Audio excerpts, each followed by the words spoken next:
turn the music off a little bit early because I want to talk. Well, once again, welcome, guys. I see the chat's already starting to fill up. Um, and Fisto's here. Hey, Phisto, what's up, my man? Hey, good evening, sir. How are you? S- Pretty good. I mean, I'm kind of tired, man. Look, I've been gaming. I've been gaming hard, dude. Like I'm talking, like Hard, I haven't gamed. hard. I haven't gamed as hard since like I don't know since World of Warcraft came out. Okay, Whoa. like I so the last video game I was excited about, and I'm talking about like real excited uh was World of Warcraft when that came out. Like I played the Oh, beta, had my night elf priest and everything. You know, I didn't bring any snacks. I have a water and I've got some zins. That's about what I'm rolling with today. Pop a fresh one in real fast. But anyway, yeah. so this game Arc Trying to Raiders, suck down man. some coffee here. Yeah. Oh, dude, it is good. It's good. Yeah, Tia's been playing Hollow Knight Silk Song. That's that weird one with that like cool little like thing with the dress and like the little horns. It's like the white. It's like kind of like a creative artistic looking one. That looks pretty cool. I just been playing Arc Raiders, man. Arc Raiders is like a masterpiece of a game. It's just like an extract shooter. You go in there, you rat around, you like find scrap, you fight some robots, and yeah, you know, you just win, dude. I don't know. Like Squid. I get killed half the time though, you know, but yeah, it's really fun. So if any of you guys are playing Arc Raiders, it's cross-platform, hit me up. I always need Raiders. Of course, did I ever tell you guys? I don't know if I ever hey man, hey, leave me alone, man. Right? Um, did I ever tell you guys that I'm a video game transsexual? I'm video game transgender. Video There- game there- trends. Oh, that's right. You like to play as like the female avatar. yeah, I play Yeah, as girls all the yeah. time. All right. Yeah. And my character in Arc Raiders, man, she looks like she just got done just hanging out in freaking at Burning Man. She's got blonde like dreads, you know, with the side of her head shaved and everything. Oof. Oh, it's good. Looks like a It's good. looks like a belter, I bet. Yeah, she does look like a belter. Like Yeah. it's actually kind of fun. But the game has got this like really cool art direction. It Man, have you ever been okay? To me, it reminds me of like Captain EO, the Michael Jackson ride over at Disneyland. It's got this like made in 1979 to like 1982, right? Like kind of vibe. Like it's got like these color, I don't know, it's just got this really cool art direction to it. And but the sound is amazing. It's just a fantastic game.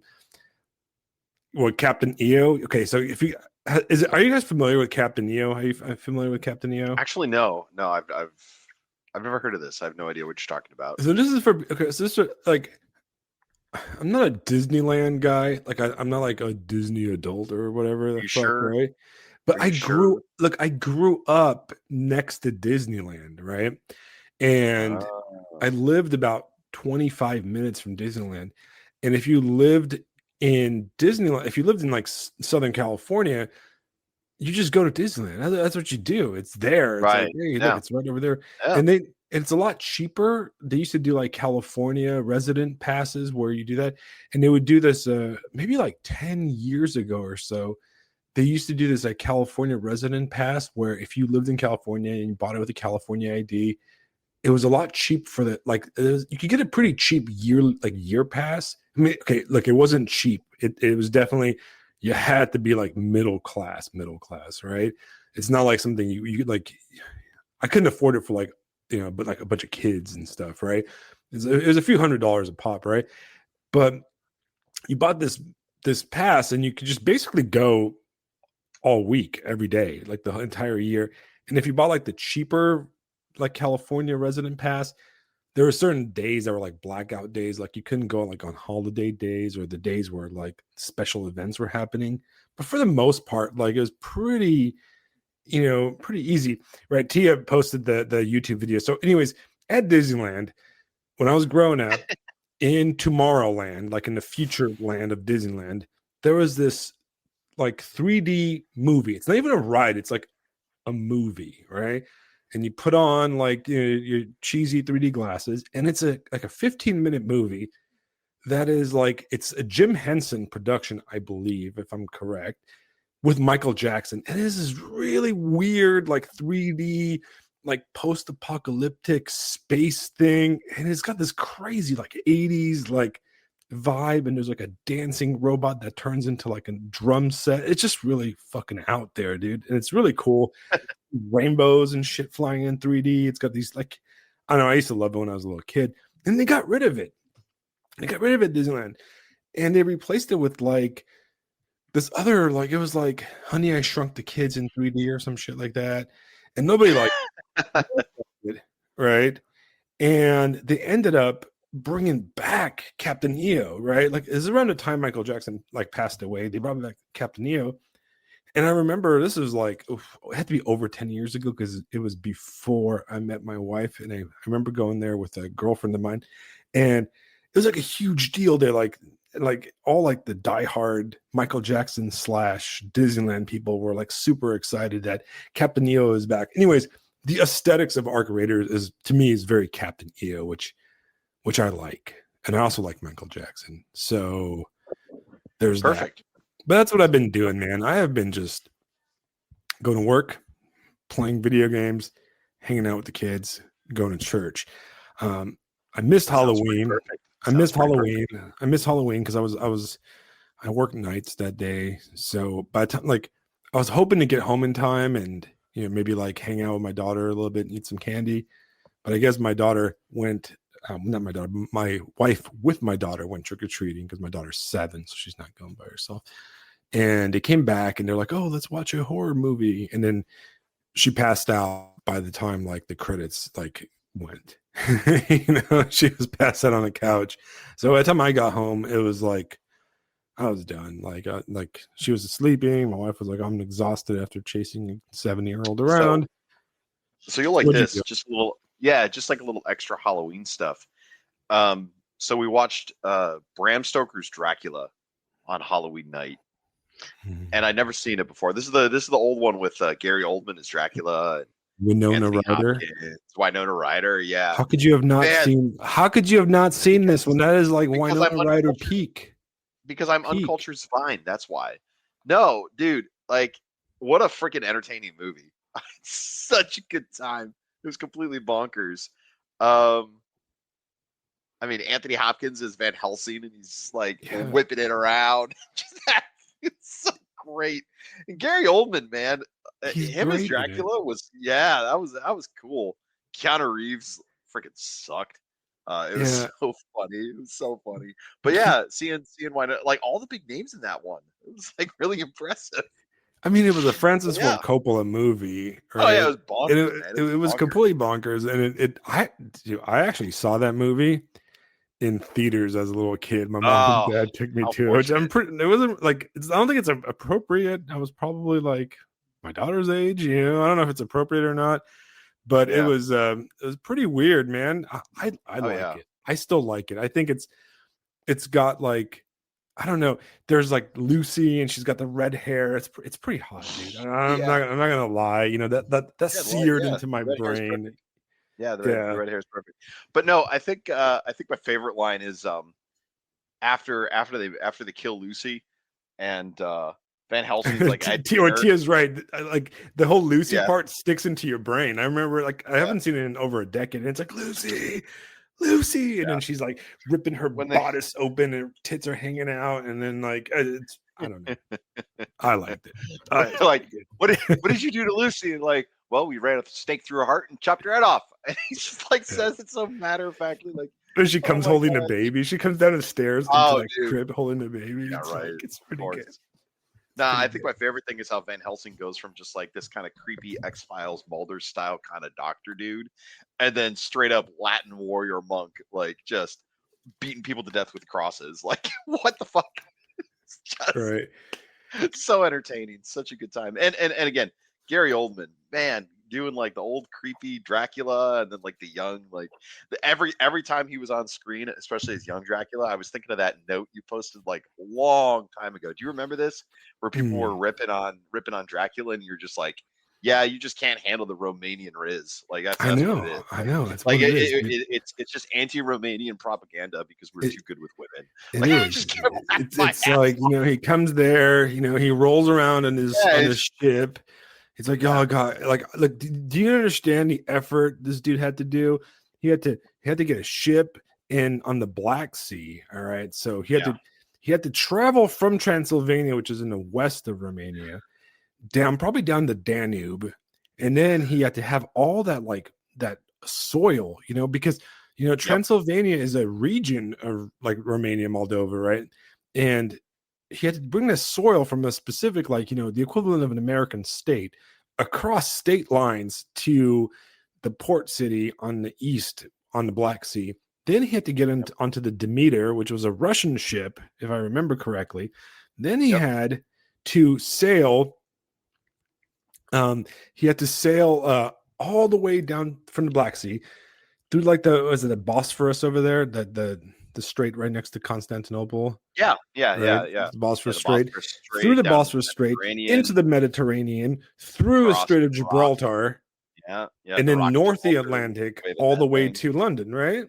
Yeah, and then he pops off the boat looking like $1 million and just sleeps with all the women. Like, no big deal. No big deal.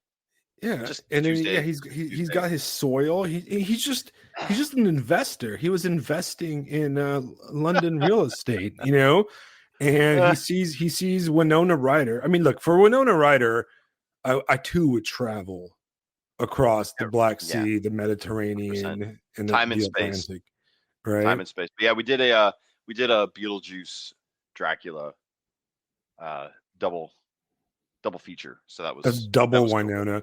Cool. That right there, Ryder. Like those two movies right there, like wrecked my brain, right, when I was young, because, like I said, like I had like freaking Winona as like she was like a preteen or a teenager in Beetlejuice, right?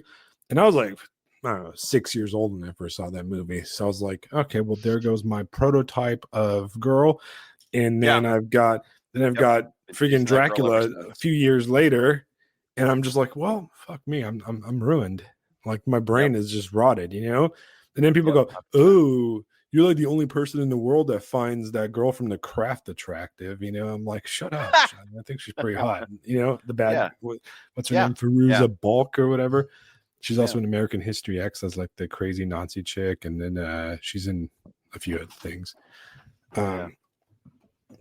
But that's what my wife just brought me some iced tea. Thank you so much. Delicious. Yeah. Delicious. Sorry, I think as far as the chick in The Craft, I gotta be honest. Winona Ryder would be top tier, and then she'd be Plan B. Yeah, I mean that's fair. No, I didn't do much. Like I said, I'm not a huge Halloween decorator, and this year I've just been low energy. I put up my Harry Potter inflatables, right? And the Harry Potter inflatables. Harry Potter inflatables. Yeah, I got those, like, those like Halloween things where like you plug them in and there's a little fan that sucks in air and they blow up. Yeah, like they're lawn inflatables. That's what I have. I have like one of all the Harry Potter characters. But when I took him down the other day, Mr. Potter, he lost it. He got a hole in him. So I had to throw him in the trash. I'm pretty sad. So next year I have to change my decor. I have to be like, I'm excited though that the last season of Stranger Things comes out, right? And I enjoy Stranger Things. I mean, I know it's kind of basic. This is basic bitch Alex talking, right? But I like Stranger Things. All right, it's like the only Netflix show I actually like. My wife and daughter did watch the Wednesday one, and that looks pretty entertaining. But I don't know. All that kind of stuff just gets in the way of playing Arc Raiders. True. I can appreciate that. Yeah, when it comes to video games, I haven't played anything new. I got nothing new going on. I did really appreciate seeing the American federal government Halo post. That was pretty fun. Oh yeah, I saw that. Yeah. Dude, yeah. Especially as like an old school Bungie fan, like going back. It's like Good times. Anyway. Wait, Sam asked me, do I like Christmas time? Christmas time is my favorite time. You know why Christmas time is my favorite Christmas time time? is great. Well, the Because number Jesus. one reason Christmas time is my favorite time is because it is the birth of our Lord. Yeah. That's number one. Birth of Christ, The other baby. reason is that I like all the vibes, man. I like Christmas vibes. Like Yeah, Christmas Christmas is great. cool. Even when you look at Christmas from like a completely secular kind of vibe way. I like Christmas because it's kind of, I don't know what it is about Christmas. It has this like melancholy vibe to it. You know what I mean? Really? Like Christmas has like I mean, you know, the most suicides happen around Christmas, right? Like Yeah, I suppose. right? There's a lot of suicides around Christmas. There's just this like, there's like a melancholiness to it that I like actually, and I just like, I like Christmas parties. I like, you know what time I really like, and this is really weird, maybe because I might be the only person in the whole world that likes this. I actually really like that week between Christmas and New Year's. You That's a know good one. That's a great week. There's it's just like a nothing going weird, on. it's Nothing going on. like a weird It's week, you temporal know. space. Yeah. Yeah, I like it. I like it where you're like, Yeah, okay, it's you've got the Black Lodge, the White Lodge, and then that week between Christmas and New Year's. right, Like right. It's it's of just, the same essence. I actually did a Christmas in Chicago a few years, well, many years ago now, and I thought Chicago around Christmas time was pretty beautiful.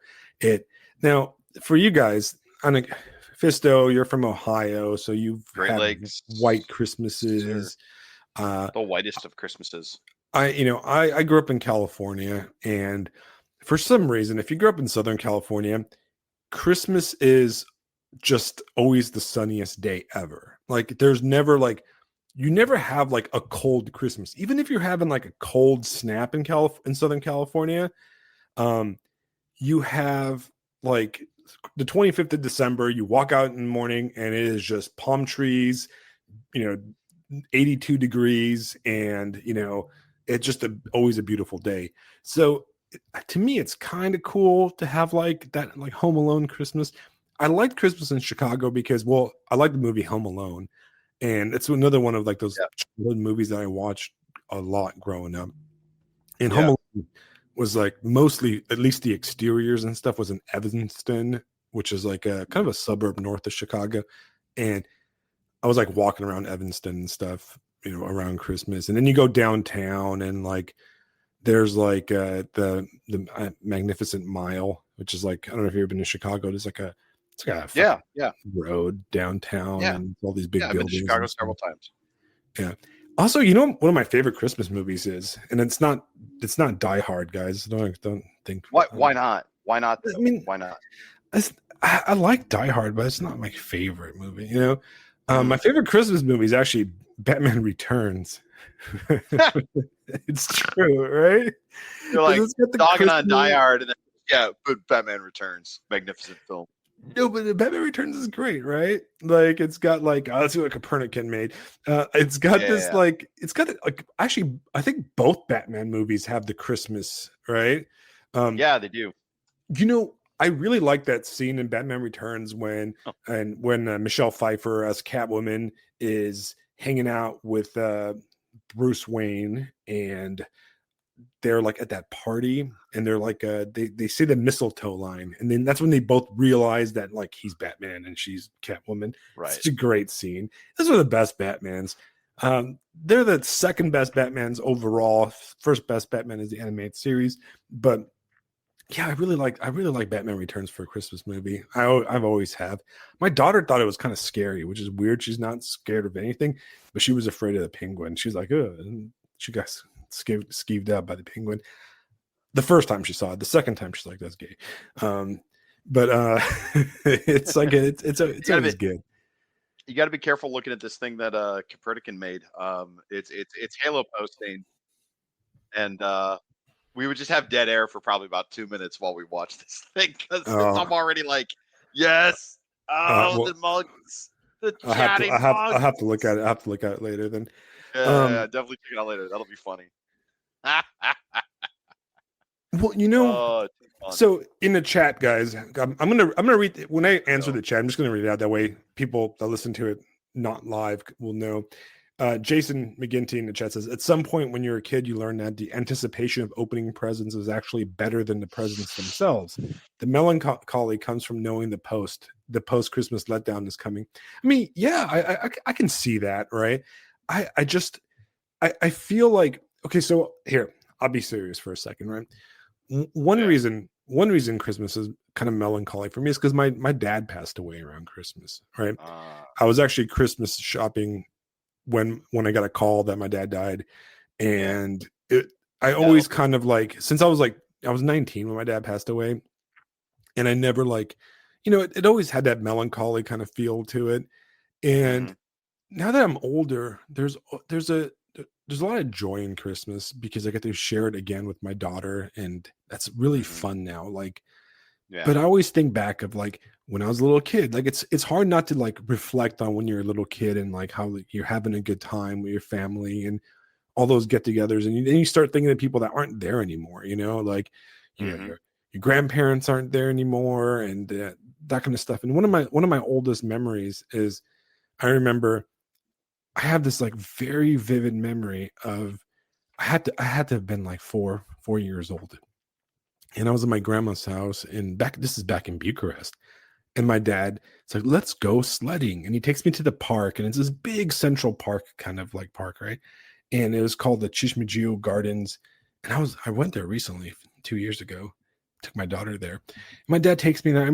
We were sledding all day, and I come back, and there's all these presents everywhere. Because while we were gone, my mom and like grandma and grandpa were all like, putting presents together. And then like my grandpa wasn't there, and Santa Claus came, and he was dressed as Santa Claus and brought presents. I remember that. So there's this melancholy where like I remember like better times. At the same time, like I'm having good times with my my family now, and it's like heartwarming. So it's kind of a mix of both, it's just that's why like I don't know, there's just like reflective melancholy quality to it that I don't know, it always kind of got me. And there's something about like the decorations and the cold and like fire and like kind of coziness to it that just is just really like the peak holiday. And that's besides the religious part, and because I really enjoy the religious aspect of it. But I also really like Thanksgiving. Thanksgiving is my favorite like secular American holiday. I really enjoy Thanksgiving. And what I've been doing the last few years for Thanksgiving is my wife and I have been kind of hosting people, and we've been inviting people over. And last year, I actually like cook a pretty good turkey. I'm actually pretty good at it, but maybe You're Romanian. You're good at everything. No, my cooking is moderate. Okay, like it's moderate. All right, I taught myself how to cook recently. Actually, right, it's not something I'm talented in.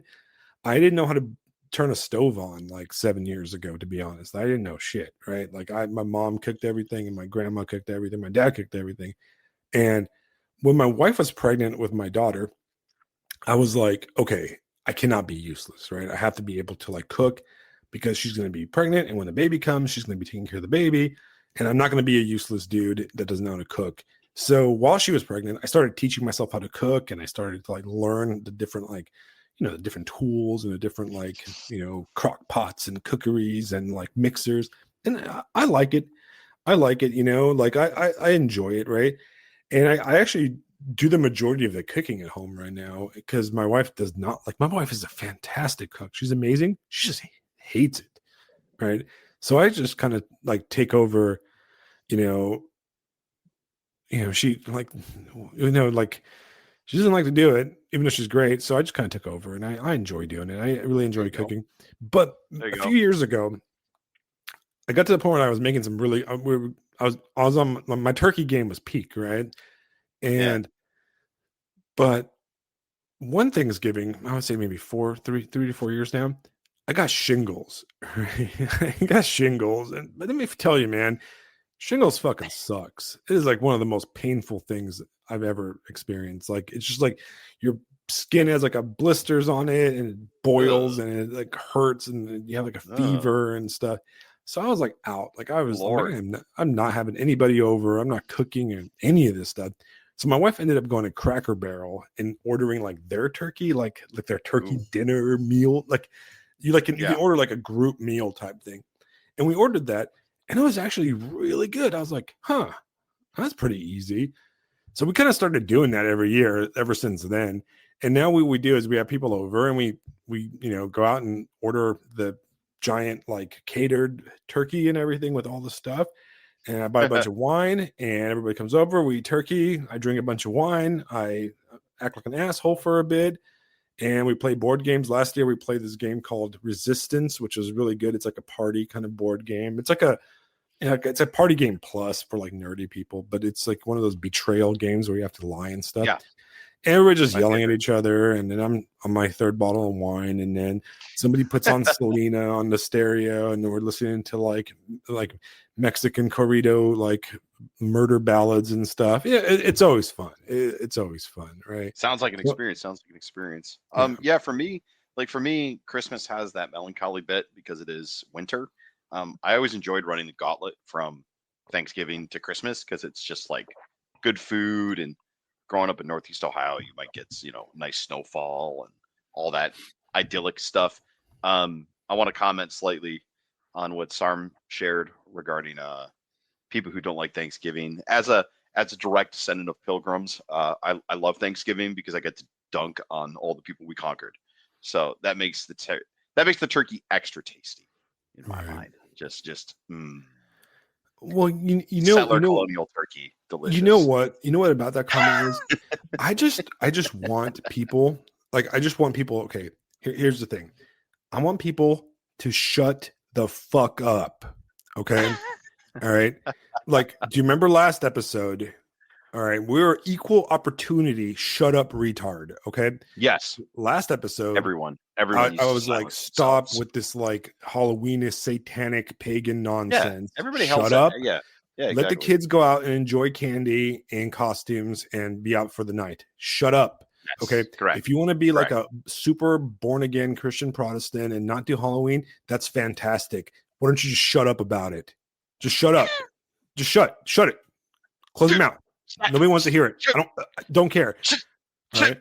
If you don't like Thanksgiving because the pilgrim, first of all, Thanksgiving is fake. It wasn't celebrated and invented until like after the Civil War, right? But whatever. Anyways, that's fine. If you don't like it, it's a great holiday. It's a good excuse to get together with your friends and family and have a good time and be thankful, right? That's really what it's about, right? Yeah. If you don't like it and you feel like you need to tell me about the natives and Squanto and blah, blah, blah, right? Which is all a load of shit, by the way, right? Just shut up. Just shut up. Nobody cares. Shut up about it. Okay. If I wanted to hear it, I would sign up for your, college level, entry level, Northeastern United States history class that you're teaching. But if you're not teaching it, then shut up. Nobody cares. All right. We get it. You're cool. My entire life, I've heard it. Columbus Day, every day. And you get Martin Luther King Day and you have people going, oh, Martin Luther King sucked. Shut up. I don't care. I get a day off. Shut up. Okay. Like, I don't care. I get a day off. You can't be half bad. Right. Quit your mouth. I'm going to celebrate Juneteenth because I get a day off. Don't care. Shut up. I don't care. Just be quiet. I don't want to hear any. If it's a holiday where I get to spend time with my friends and family, I like it. So you shut your mouth and that's it. Okay. Like I'll celebrate Chinese New Year. I'll celebrate all the years. Just shut up about it. Okay. I don't want to hear it. Like it is so tedious. It's 2025. I am so tedious. Zin's kicking in. I can hear it. The Zin's kicking in. No, I'm so tired of all these like freaking like, oh, well, did you know that? Blah, blah, blah. No, I don't. I knew that. Everybody knows that. Be quiet. Nobody cares. Be quiet. Let people enjoy stuff. Be quiet. All right. Like I'm tired of it. You know what I mean, dude? Like just shut your fucking mouth and let me eat my turkey in peace. Okay. Like when you learn like the stuff in like Thanksgiving, right? Like, oh, the pilgrims came in, they didn't know how to farm, and like the Native Americans taught them. Okay. Yeah. Okay. You're telling me that the religious fundamentalists from Europe that were kicked out of like 6 countries, living in like early modern England didn't know how to farm? Yeah. Okay, bro. Shut up. That's retarded. I have the family history books. They were farmers.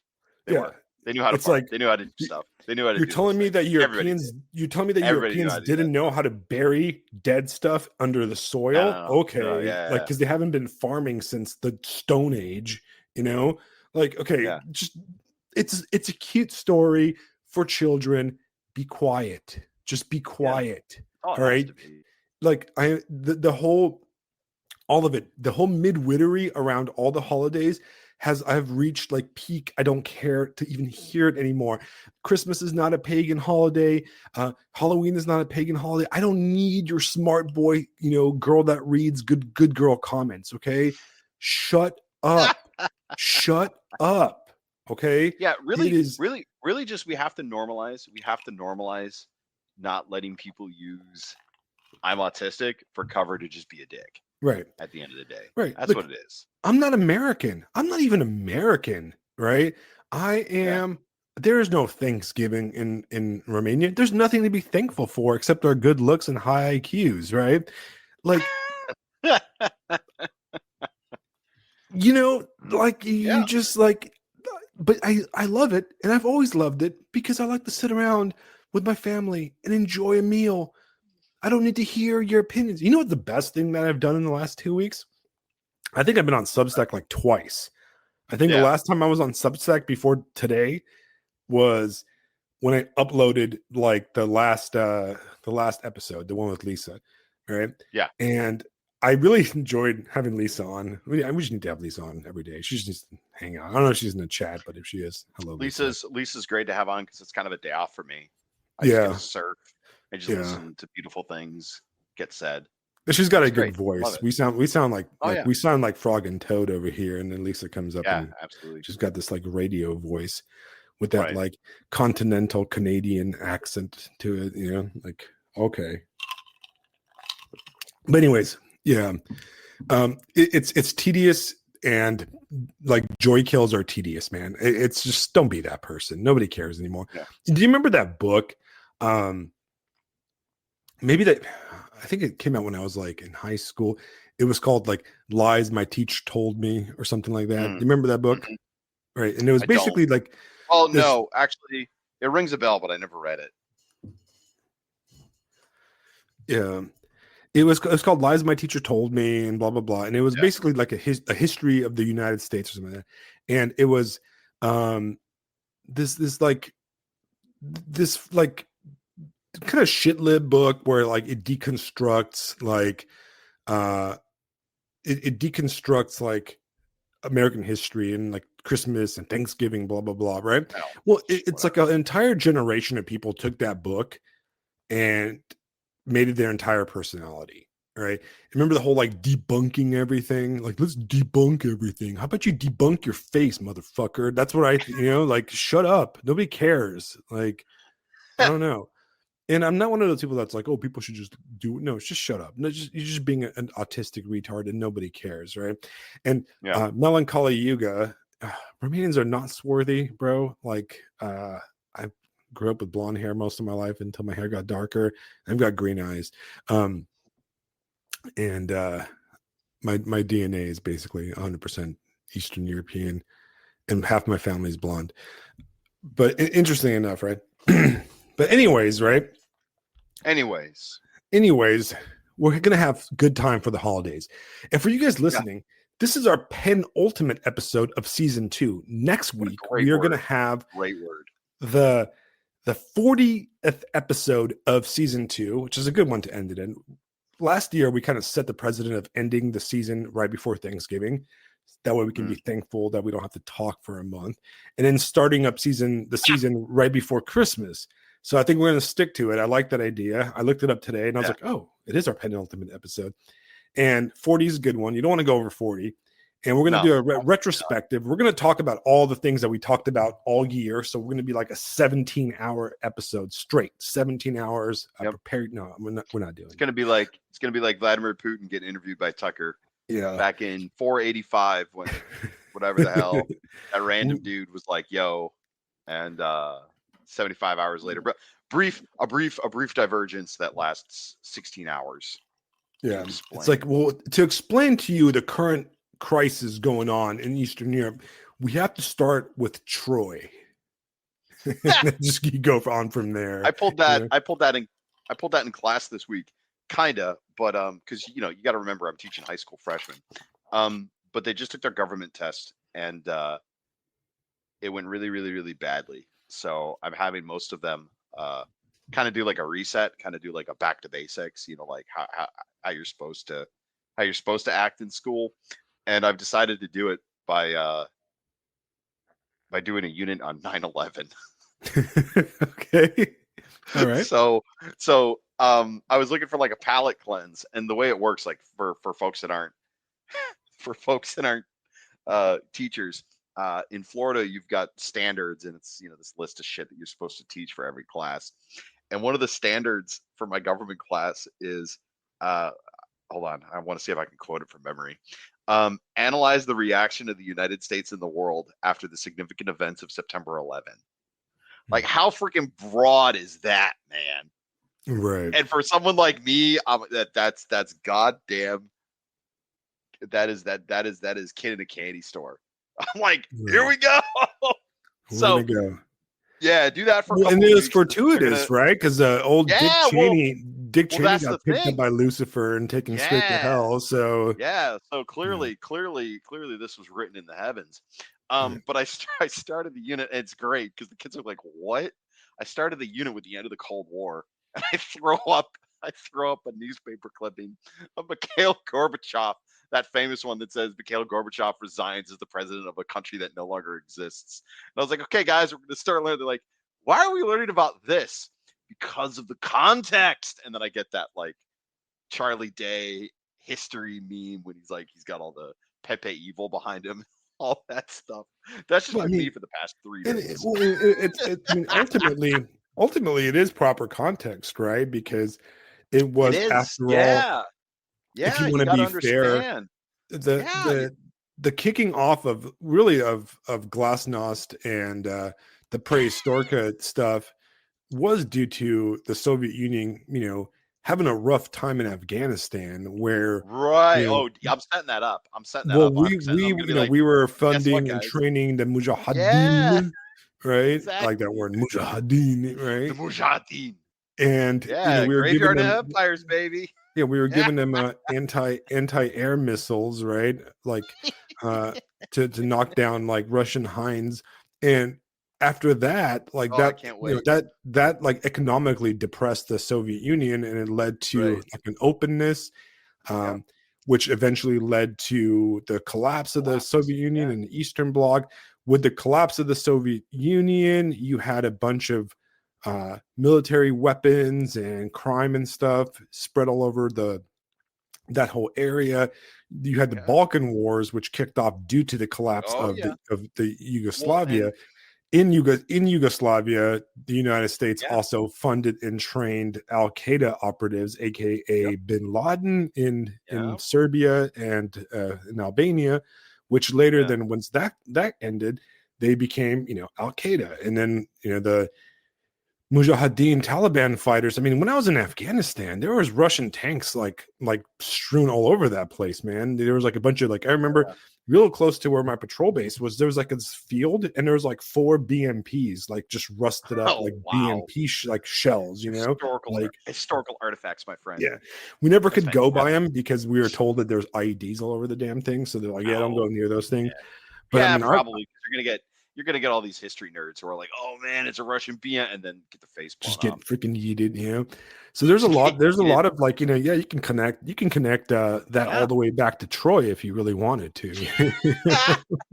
Well, first we have to start with the Garden of Eden.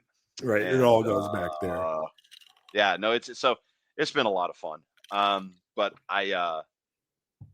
I'm really looking forward to Monday, because my goal is tomorrow I'm going to talk about. So today I talked about the international stuff, and I was talking about Yugoslavia and the Gulf War, and all the things.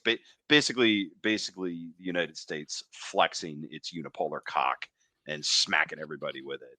And then tomorrow I'm going to talk about the domestic situation with globalism and the World Trade Organization, and all the things and just setting up to. And then Monday, all we're going to do Monday is they're going to come in.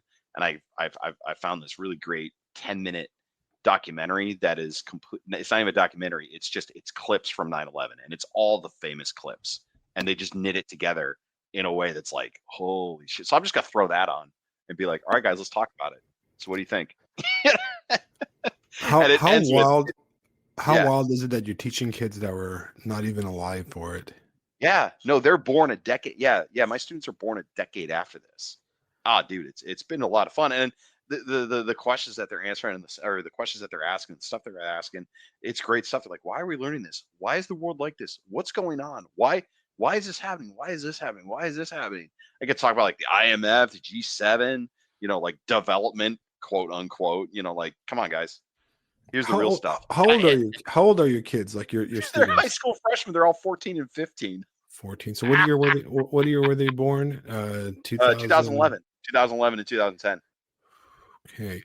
So the equivalent of that for me would be 9/11. The distance between 9/11 and their birth would be like 1969 to my birth, basically. So like the Yeah, hippies and all that stuff to, oh my God. yeah. Damn, Jason, Well, you're yeah, we were both. young. Yeah, he really is. Yeah, well, compared to us, 2011. a couple of old fucks. I graduated high school in 2002. 2000, baby. Last class of the 20th 2002. century. Eat it. Yeah. Eat it, all y'all. But that's wild, man. You think about it, like, Yeah. like what was it like? Like I told you when we were watching Back to the Future the other day with my daughter, and the distance that Marty McFly traveled back in time from 1983 or wherever the hell the year he was in Yeah. to the 50s. 1985. 1985. It's big. That space, that chunk of time from 1985 to 1955, where he goes back in time. Yeah. That block is smaller than the distance between 1985 and today. So like the present to Marty McFly is actually confusing to somebody like my daughter, who you have to explain like all the weird stuff in 1985, which is like the baseline. Yeah. You're supposed to know everything that's going on in like the present of Marty McFly. But half that stuff doesn't make any sense to my daughter because, well, that's literally longer time span than Marty McFly travels back in time. So which is wild. You look back and you're like, bro, like that is way back in time. Yeah. What was I thinking? Oh, so on Tuesday. So where are we going with this? No, but it's the same topic. On Tuesday, my daughter didn't have school, right? And I was like, well, why the hell doesn't she have school? And I was like, oh, they have a day off. Well, South Carolina gives you a day off for election day. Oh, that's right. That's right. Which I didn't know. I'm like, oh, cool, a day off. No, that's cool. So, that's cool. So they had a day off. I mean, I didn't vote or anything. Yeah. But I didn't know that there was an election. I've been busy playing Arc Raiders. But I look online today. I'm like looking through things, and I'm like, turns out that the most exciting election thing was that what's his name won, right? Over in New York. Zoran Derbdani. Yeah. Yeah. I just really he won in New York City. I haven't been following that at all. I just don't care about New York City, which is really interesting because you talk about, and I'm tying it in here with 9/11. I feel like after 9/11, everybody cared about New York City. And now to me, I couldn't give a fuck about New York City. I just like, I don't know, whatever. They're just weird. Let them do their own thing. I have a sad feeling that if 9/11 happened today, people would be like, yeah, whatever, fucking New York City, Well, yeah, which is 100%. Which is sad. Yeah, that's what's so interesting about starting this unit, and going back and tracing things through the 90s. The thing I keep hammering home is how powerful the United States was in the 1990s, and it was the most powerful human empire in history, probably more powerful than all the others combined. And that's not even being chauvinistic. That's just straight up like facts. It was like the end of history, bro. Yeah, I talked about that on Tuesday. I brought that up. I was like, okay, guys, hey, Francis Fukuyama. He's like, you're all just going to be bored. You're going to be hanging out. You're going to be buying stuff. You're going to be hanging. You're going to be solving technical problems, and there's nothing left to fight about. So isn't that just great? And it's funny because I read that part, and then the kids are like, that sounds boring. And I'm like, yeah, Fukuyama agrees with you. And then I read the end of the read the end of the essay with them. But what's cool about it is like they see that and they get that. And what I'm hoping is they're gonna see just how much 9/11 was. I mean, it's a complicated event. Like the bear got poked. The bear got poked in a big way. That at the end of that video, I'm going to show it. It's got that famous scene where Bush is sitting there with the firefighter, and he's like, "We hear you, we see you," and the guy and people that did this, they're going to hear from us real soon. And 2 months later, shit's fucking popping off. Like how quickly did we get into Afghanistan after 9/11? Was it like a month or two? Like just a couple of months? It was definitely within a year. Yeah, like just think about that, man. Think about that. Yeah. Where you've got the president of the United States standing on the rubble of this thing, and then a month later we are fucking up in their grills, freaking killing people. Right, like, but then you look back. What kind of world is this? Yeah, but you look back at it, and then it was 20 years of like impotence. Yeah, right. Like exactly. And that's what makes this so terribly fascinating. Yeah, the bear got poked, but he ended up having really rotted ass cavity teeth, and ended up not doing much. Just kind of, a little bit of a bull in a china shop, but ultimately in the end, everything's still the same status quo. Oh yeah, no, it was October 7th, less than a month later. Yeah, and then you had the famous mission accomplished thing or whatever. And you're like what a clown show that the whole thing was. One of my kids asked me, when they caught bin Laden, and I told them what happened, and they were like, "That's thug." It's like, yeah, man, welcome to the world, guys. Like, did they put him on trial? I'm like, the fuck they did. When they caught bin Laden, and if I had my camera on, you'd see my air quotes when they caught bin Laden, and they magically dropped them off the side of a destroyer, and there was magically no videotapes, because we all know Navy SEALs don't like videoing themselves, because if you live in San Diego, Navy SEAls get kicked out of being Navy SEAls for doing OnlyFans porn videos once a week. And so the guys notoriously known to carry freaking GoPros everywhere they go magically forgot to turn all their cameras on. And I don't even want to, man. I don't even want to think about what happened to that. And his body came off the destroyer. They gave him an at-sea burial. Shut the fuck up. Okay. I'm not a conspiracy theorist, but trust me, I don't buy that shit a minute. The whole bin Laden thing was a crock of shit.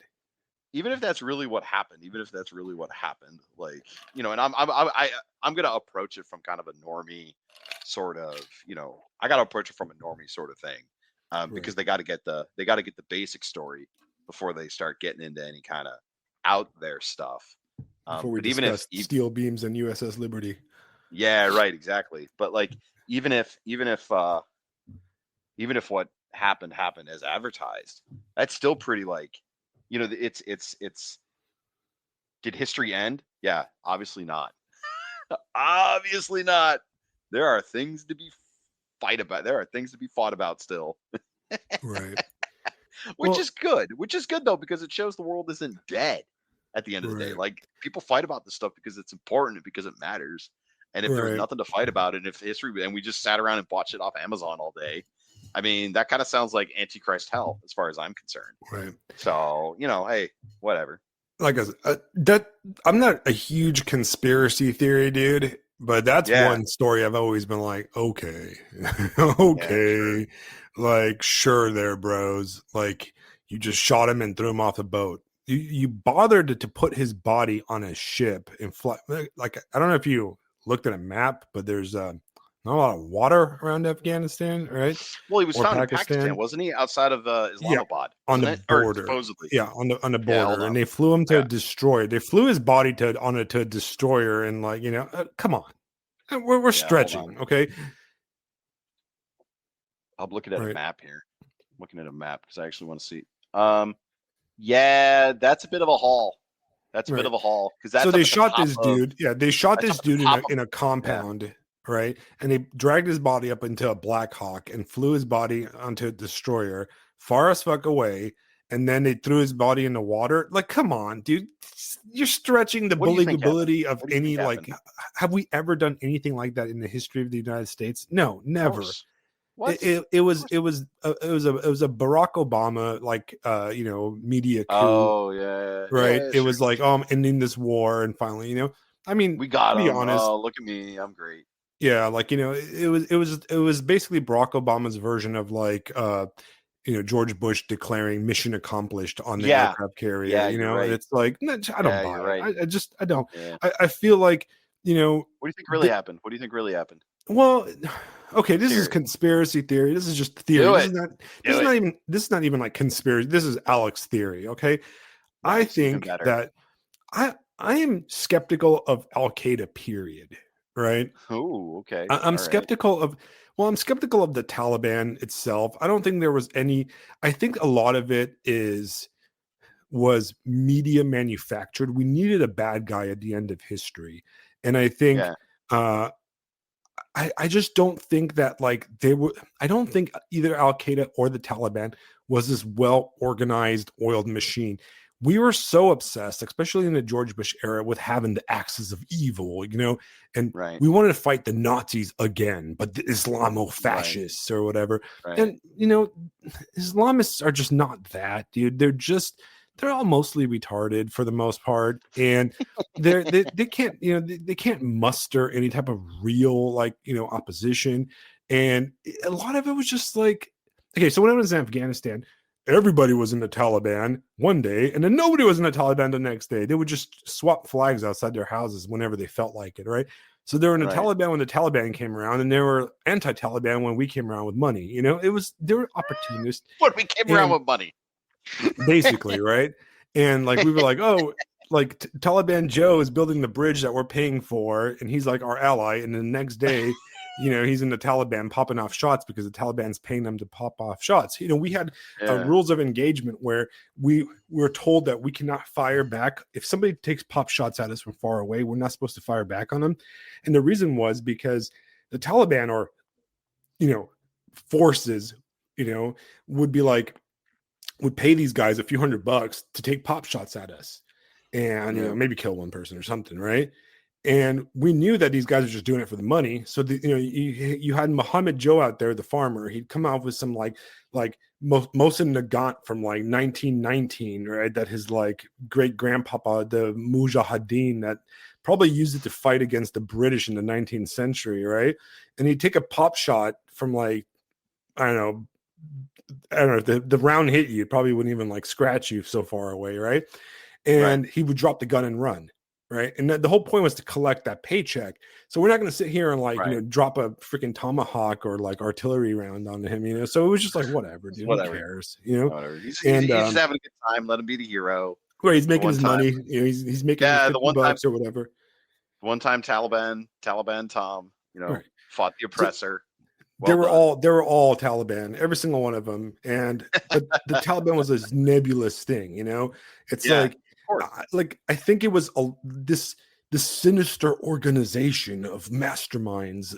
I think that was a lot of a media creation, and of course, we yearn for like a Hitler. The greatest thing that everybody wants is Hitler. We want Hitler, right? We want G.I. Joe. G.I. Joe. We want and Cobra. We've been trying to make all these like people into Hitler, right? And unfortunately, we try to make what's his name, Saddam Hussein into like Islamic Hitler, and everybody's Hitler, and it's just not that interesting, It's just there's really like no, even liberal like democracy needs Putin is Hitler. You need like the evil Hitler, Putin, Stalin, like the devil. You need the devil, right? And I think a lot of it is made up. I mean, I'm sure there was a real Osama bin Laden. I'm sure he did have a lot to do, and I'm sure the Saudis paid, all that stuff. I just think he probably died a long time ago. Maybe. Like I mean, my take on it is that I think the event itself, it was probably like that was all of the competent. That was all of the competent Al Qaeda guys in like one shot, and they basically did a hold my beer and watch this. And just because of the relatively open and trusting society that we have or had at the time, they were able to just take advantage of it, and it worked. And they probably went, "Oh shit, that worked! Oh no!" But then a year later, you have ISIS take over the entire Middle East.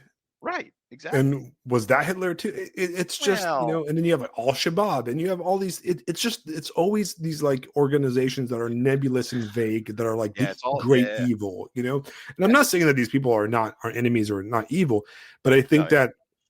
I think that our media mindset is so geared towards that like World War II, post World War II, where we need an enemy, where like Yeah. it is in a way that we kind of it's not fun to be the top dog when nobody's up, there's no Right. challenge anymore, right? Yeah. Like you're not buying 100%. like F-22s and stuff if nobody has them. So you got to kind of like play it up.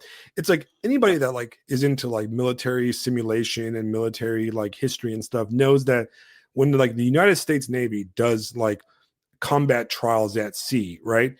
They always lose, right? It's there. You once a year you'll see this like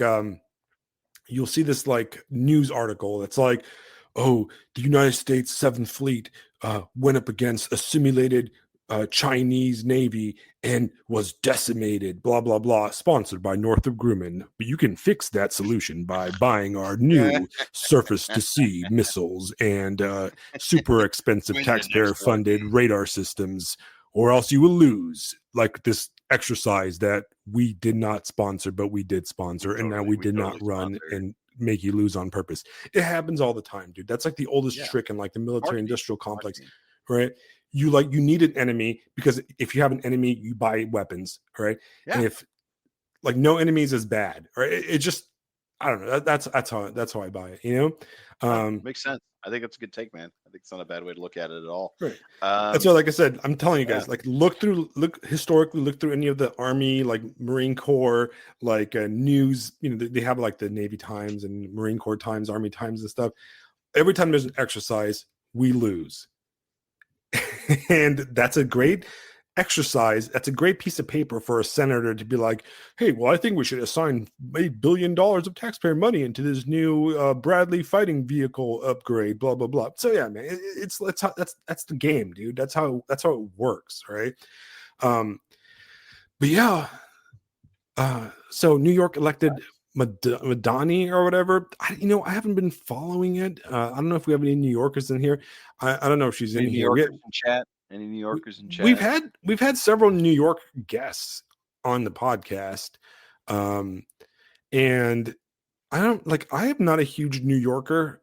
I've been to New York when I was a little kid and I've never been back. I feel like New York, though, is a city that we're all very familiar with because, well, we grew up with it on TV, right? Like we all watched Friends and we watched How I Met Your Mother, and almost a good like 50% of every movie or television show either takes place Yeah. in New York or Los Angeles. Yeah. So, like, Yep. even like people from like bumfuck, like, Kentucky are familiar with, New York City. Yeah, yeah, it's the city. It's Rome, man. It's the city. New York right. City, baby. And it Yeah, is like everybody the knows it. cultural hub, and it's Yeah. interesting. I feel like it's lost its cultural impact in the last 20 years or so, but it's still a somewhat important city. And Yeah. you got your American Well, Psycho and stuff and all that I think stuff. I think I think its importance has diluted and decreased commiserate in comparison to, or it's inversely correlated with the rise of the internet and just the shattering Right. of culture. Of culture. When you have a mass media culture that's basically run by the television stations and there's only a few and they're all located in New York City, New York City is going to dominate 100%, just like with Hollywood dominating in the movies. But now everything's been so, everybody's like, New York, what's that? Never even heard of it, Yeah. because you're looking at TikTok going, or Well, whatever the not hell. only that, but Hollywood itself has priced itself out of entertainment in a way, because you look at a lot of movies, used to be filmed in Los Angeles, and because of the really high like production cost and taxes on like films Mm, in Los Angeles in the last like 20 years or so, a lot of these like production companies that make television shows and movies aren't filming in New York or Los Angeles because it's expensive, right? And you have states like Georgia, for example, that gives out like tons and tons and tons of tax breaks. That's where you have like Louisiana also, like True Detective, and there's ton like you can like hop on Netflix or HBO and look at where your television show is filmed, and it's all like in Georgia. Matter of fact, Stranger Things, right? Stranger Things takes place in like the Midwest somewhere, like it's supposed to be. But when I was watching Stranger Things, I was like, wait Indiana, a right? second, that doesn't look like the Midwest, right? Like the plants weren't right, like they're running through like the woods, and I'm like, that doesn't look like a very Midwestern like forest, right? And I looked it up, and I'm like, well, shit, guess where it was filmed? Georgia, right? So it's in the South, right? And a Georgia. lot of that has to do with tax breaks and stuff. That's why so many like movies where it's like, oh, this takes place in Los Angeles or New York, they're actually filmed in Toronto or in Eastern Europe. You have tons of movies being filmed in Eastern Europe now. That show Wednesday was actually filmed in Romania, and there's tons of movies filmed in Eastern Europe because, well, there's tax breaks and it's cheap. And what they do is they'll film a movie in like a town somewhere in Europe where it's a lot cheaper to film, and then they'll use like CGI and green screen to like throw down some buildings in the background, and it's pretty easy to do. It's pretty easy to make a very convincing, like you can make your backyard like in Florida look like a backyard in California with like minimal CGI work, right? So there's no reason to like film on location unless you're really going for some special effect type thing or an actual like kind of dynamic scene. So yeah, that's very interesting, right? When you think about it, right? It kind of like changes the cultural landscape. Oh, yeah. All right. So elections happened. I didn't pay attention. Don't care. I hope it goes well for the New Yorkers, right? Whatever. Yeah. Good luck, guys. Yeah. Have a great time. That's cool. Whatever. You guys, it's a liberal socialist guy. You guys' buses are going to be free or something, and hobos are going to continue being hobos in New York. I mean, it's not the end of the world. You got the super conservative guys like, oh my god, there's like people, there's people here that are like, you gotta protect everybody because there's gonna be like crazy criminals coming to like rob you at the grocery store because they don't have EBT cards anymore or something. Like, shut up, dude. Has any of that happened, by the way? No, I don't think so. That's just Fox News stupidity. I've not seen anything. Yeah, like, you figured it'd be the kind of thing that would have like popped off, but yeah. What you do have happening, right? Because my wife was at a food bank recently. She went to a food bank because she wanted to like help out, right? Is in the food bank down here was like, man, we were getting overwhelmed. There's people coming in and like, they need food, and she got together with the priest at my church, and we donated a bunch, and she spent like all day on Monday like taking like canned goods to the food bank, and she's probably gonna be mad that I even said this because likes to do that stuff in secret. She never likes to talk about it, but you have people that in need. So I don't know. I think that's what we should be focusing on, right? Not like this. Like we should be focusing on taking care of our neighbors, and that's what our focus should be on. Ultimately, it's great. New Yorkers voted for whoever. That's fine. I don't care. Don't really care. I'm not going to New York anytime soon. But yeah. But what I really want to talk about, let's get to our main topic that we've been kind of like put aside. There was a very momentous event that happened. A momentous event. One of my proudest moments, right? Okay. And if so let me tell you real fast. I'll tell you why I'm proud of it, right? I'm proud of it for myself. This is my pride, right? So this Sunday, this is not the event. This is a tangential event. And this Sunday, a very close friend of mine, who is awesome, is probably in the chat. He became a full-blown catechumen in the Orthodox Church, right? And during that time, my priest walked up to us after that. He goes, +1, Alex. And I'm like, thank you, bro. Like, I got some credit for that. All right. I got a buff, right? I actually think that I should get 2 because I definitely I should have got an assist on another one, right? But more momentous than it's like a hockey game. Yeah, more momentous than one person becoming a catechumen because of me. I think you want to tell him? Yeah, let's tell him. Let's tell him. Go ahead and tell him. Oh boy. Yeah, so this past weekend my wife and I converted officially to Orthodoxy. We are now members of the American Orthodox Church. I was chrismated because I was baptized as a baby as a Roman Catholic, so I got chrismated, and then my wife was baptized. So she did the most pagan thing that you can possibly do, which was convert to Christianity. So yeah, what's up, brother? How you doing, Oh, brother? congratulations. Okay. Yeah, Now you're thanks, gonna how's your beard coming along? Is it man. below your chin yet? That's like the rule. I When mean, it's once below you my chin. It's below my chin for sure. yeah, It's not yet down to my neckline. It's slow going. It's slow going.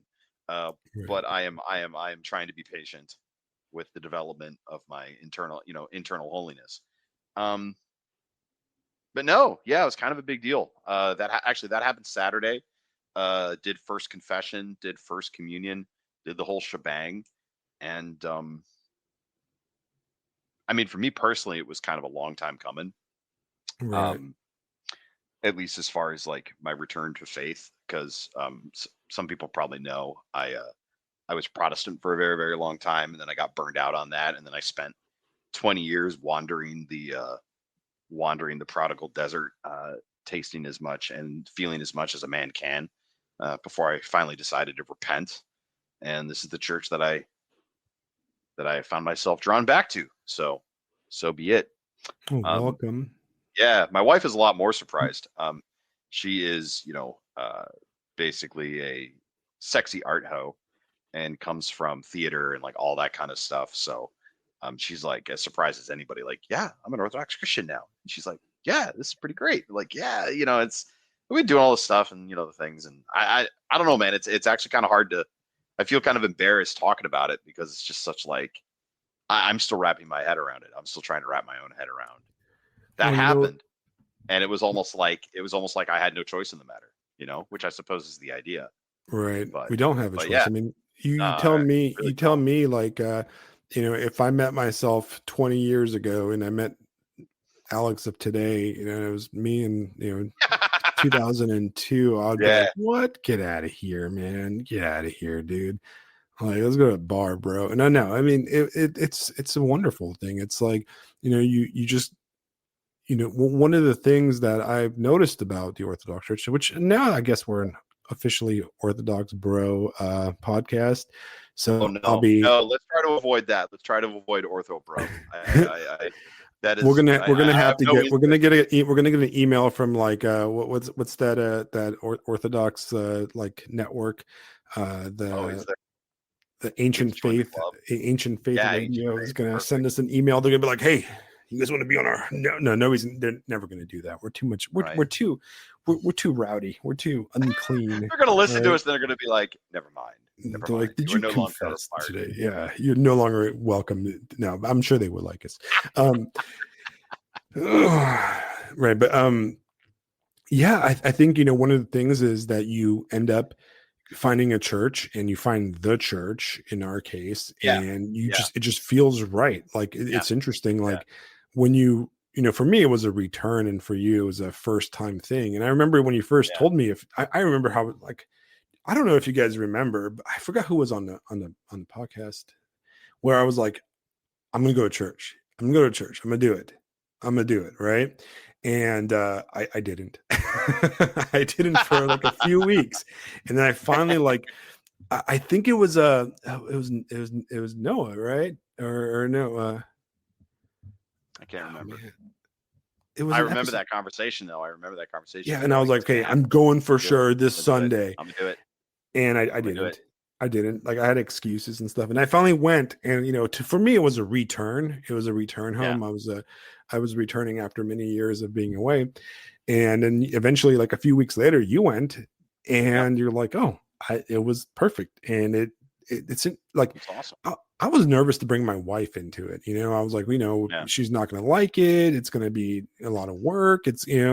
And my wife has taken to it like, man, Yeah. she loves it. Like, she like Yeah. has Same found a here. home in it.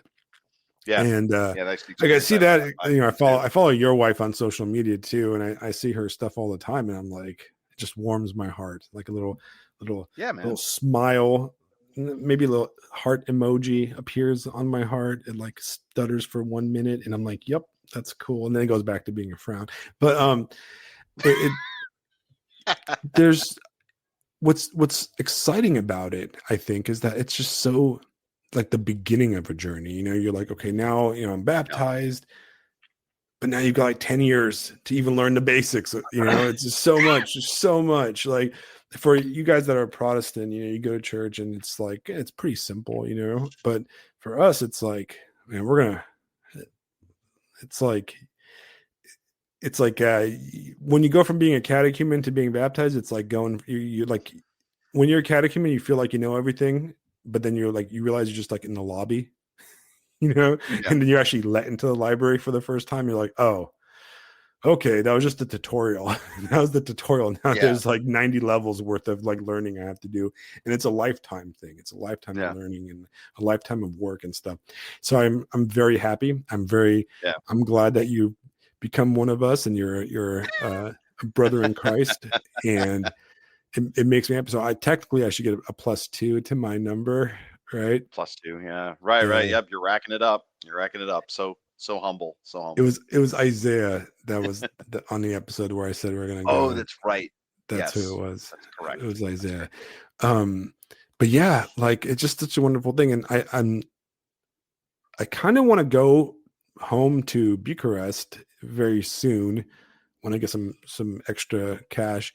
And I want to see that new cathedral they opened. It's supposed to be the biggest Oh, Orthodox cathedral in the world. It's pretty exciting. It looks really cool. Black Ibis Budapest session or Bucharest Bucharest session. session. Yeah, we're gonna hit Bucharest up session. Yeah. the Hungarians in Budapest are actually Roman Catholics. Those guys, those That's guys. fine. Let's go for it. Let's But chat. yeah, we're gonna do that. But that'd be great, man. Like, I just want to I'll do some traveling. I'm just happy. I'm just happy that like there's this great increase in just people having faith and people wanting to have more to life than just consuming and being part of a machine. And especially with like the economy not being the greatest and with the holidays coming around, is just such an important thing for people to like focus on being together and getting together. Yeah. And it's really the key though, man. I think the key is about participation, right? We have to Yeah. participate in the world around us. We have to be Yep. part of the community, and we have to be friends with our neighbors, and we have to love our neighbors, even the ones that aren't lovable. We have to love them anyways.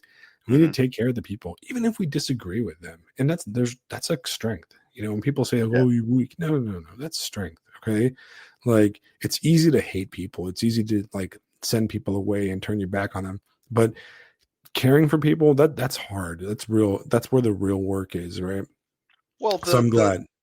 the funny thing about saying, oh, it's weak and this and that, like I go to church and there's already, there's a couple people there that I don't care for, right? And it's any group of people, you're not going to automatically get along with everybody, right?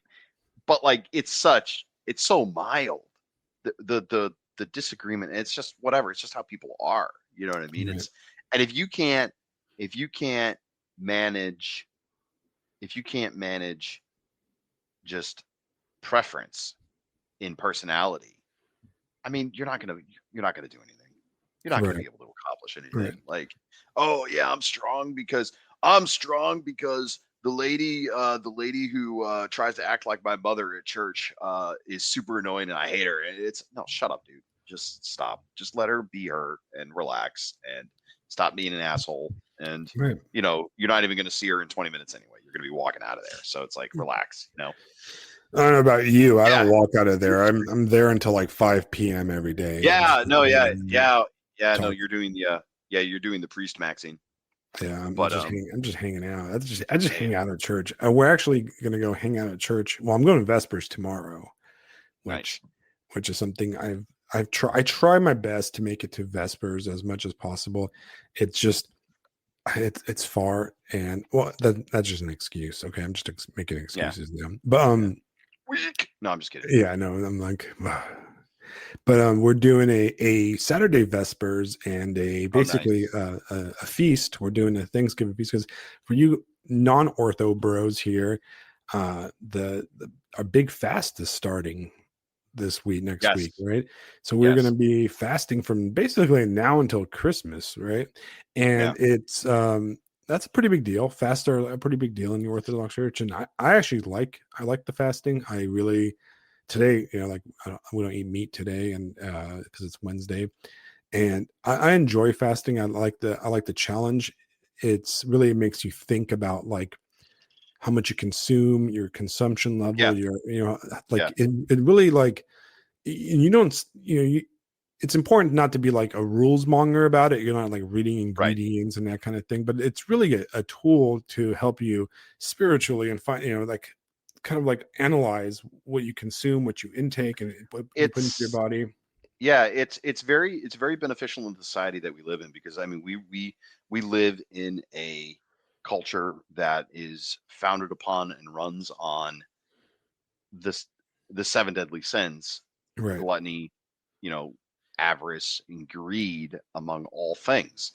So any practice, anything where you pause and step away from that for even a moment is going to bring elements of clarity and is going to bring perspective that you cannot have when you're just guzzling the slop like some Right. OnlyFans performer. You know what I mean? So Right. with the fasting, like for me personally, the fasting is going to be interesting. Thankfully, my wife she's really into the fasting, so she's keeping track of all this stuff. And I'm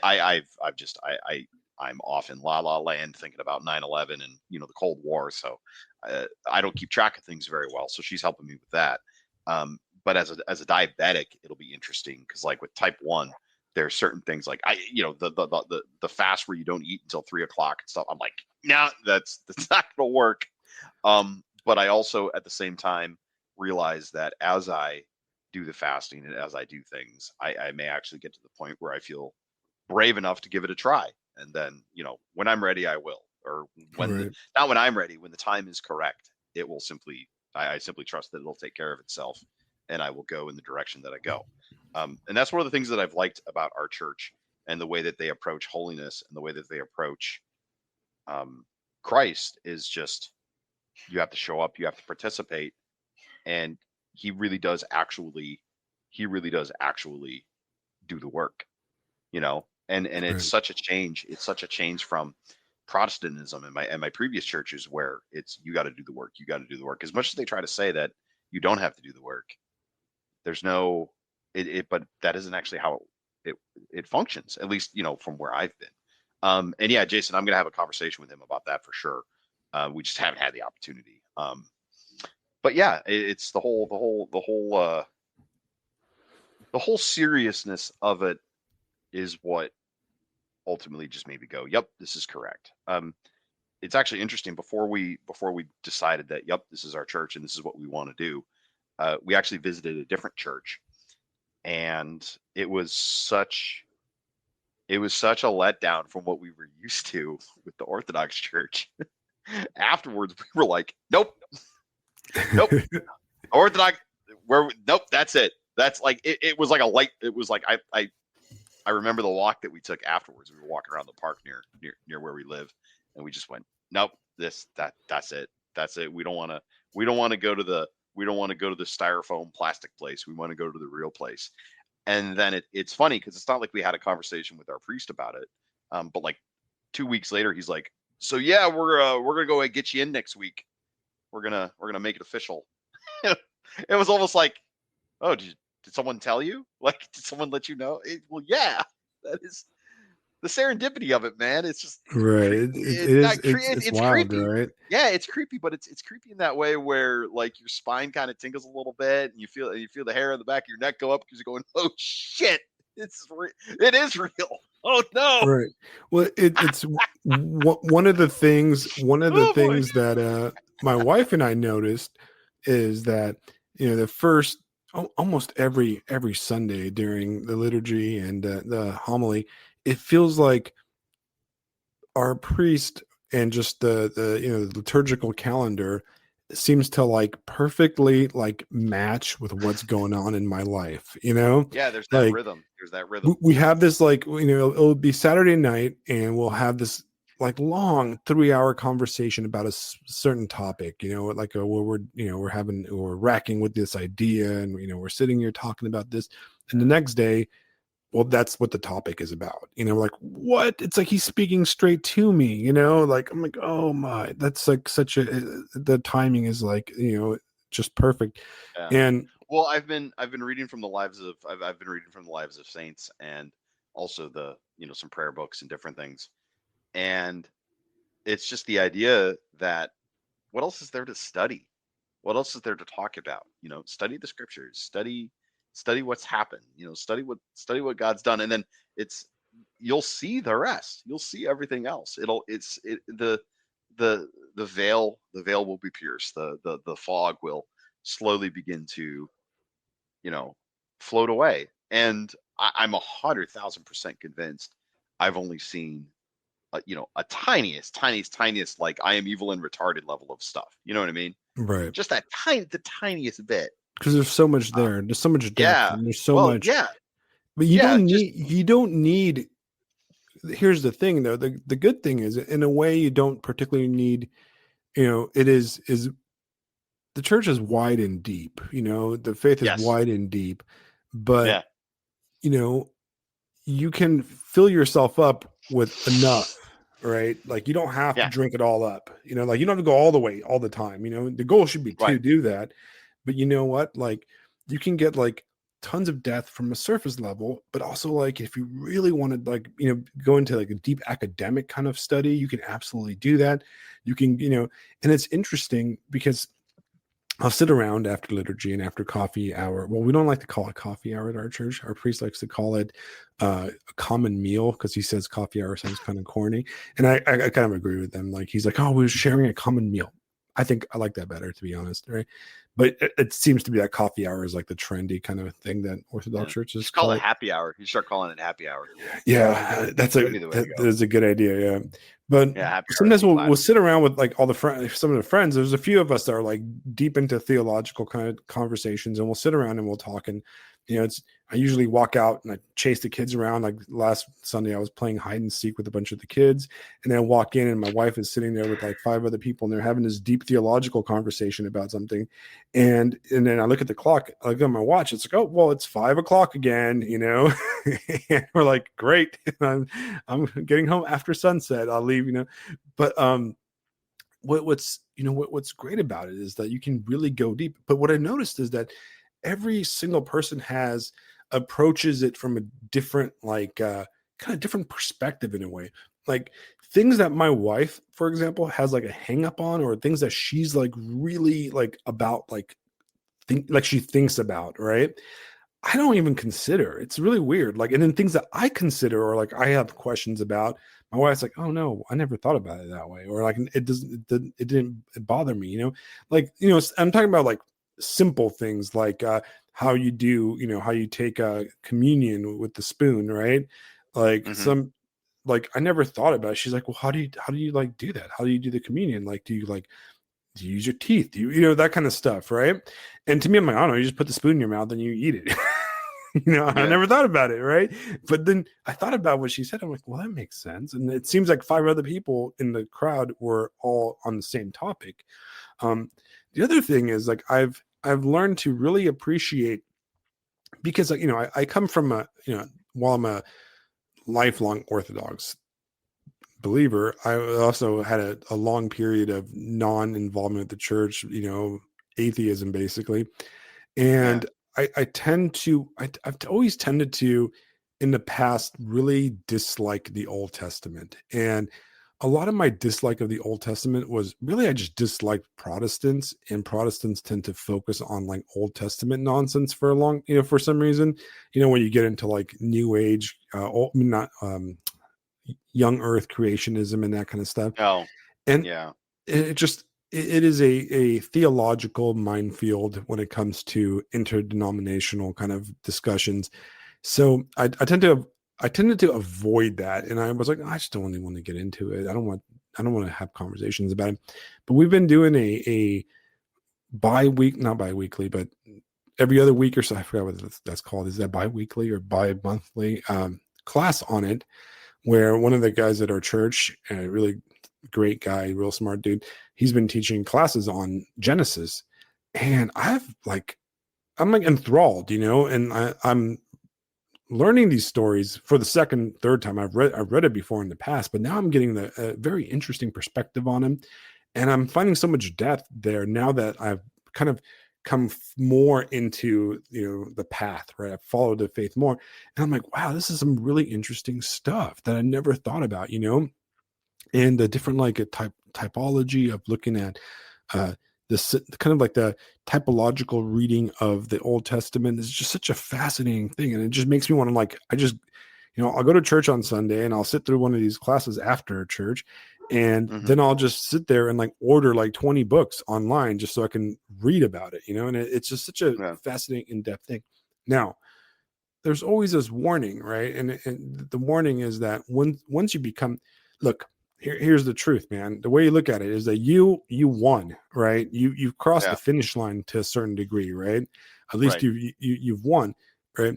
But when you win, when you cross the finish line, right? When you basically there's victory, because there is victory in Christ. That's when the enemy starts lashing out, right? Yeah. So it's very important to realize that is that once you commit, once you've gone all the way and you've been baptized and you do it, that's when the evil of the world starts assaulting you at its most, and I've seen this with some like very crazy like supernatural like things going on in like what we know like did I ever tell you about like when my wife went to the church the first time? No. So I'm gonna share her story. She's probably gonna be mad at me. I'm sorry if you're listening, honey.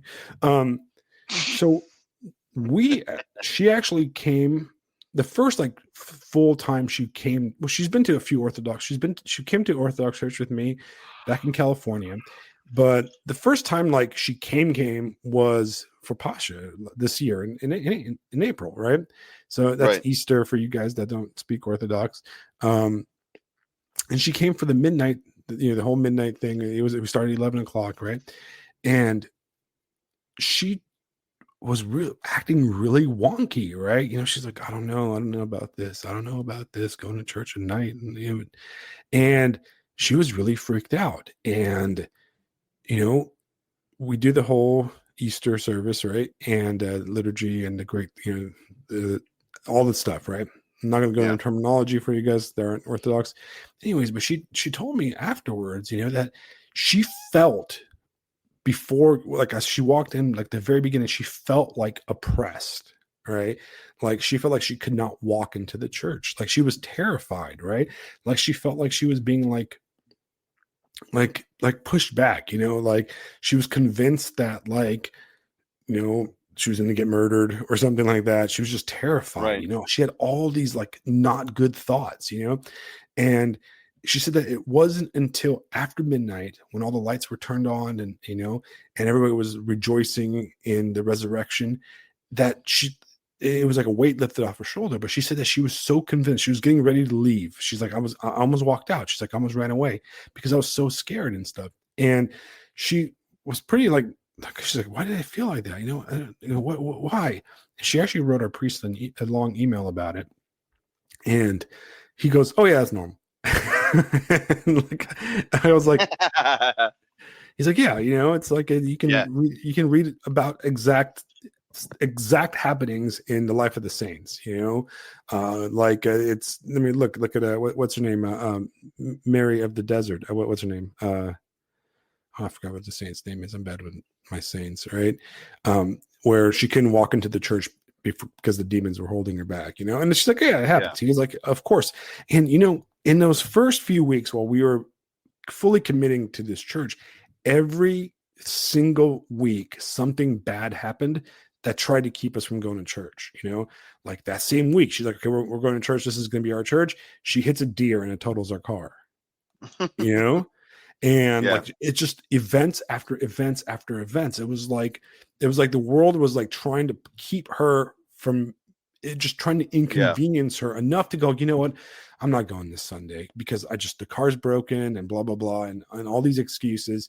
But no, we kind of persevered and went through, and now we just found a home. And it's interesting because that's what happens. That's what happens. And I've heard the same exact story from numerous people where like you're always sick on Sunday morning, or you're and that's dude, that's how I feel too.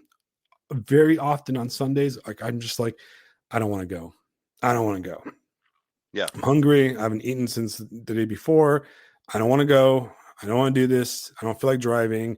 I don't feel like talking to people. I'm not feeling good. My nose is running. I don't feel good. I don't want to go. I Yeah. don't want to go. You know, Yep. excuses, right? And then like I go, no, I have to go. This is if I don't feel good, that's exactly when I need to go. And then I go, and I'm just like in awe at how great I feel and how amazing and fulfilled I feel by the end of the liturgy. You know, Yeah. it Yep. feels like I often this is like corny. It doesn't sound corny to a lot of people, right? But by Sunday morning, I feel like my battery is like depleted, man. I feel like I just don't have anything left in me with work and life and stuff. And I go on Sunday, and it just is this recharge where by the time it's over, I feel like amazing. You know, I'm just like, I I have a purpose again. It's like I think clearly, you know, and all the thoughts that were like, you know, poor, you know, and I've caught myself like of just respecting the power of prayer, you know, like, Yeah. you know, I was what was I doing? I was like cleaning the house. I was off on Monday, right? And I was in a pissy fucking mood on Monday, right? I had an appointment scheduled that afternoon to get a steroid shot in my neck and my cervical spine.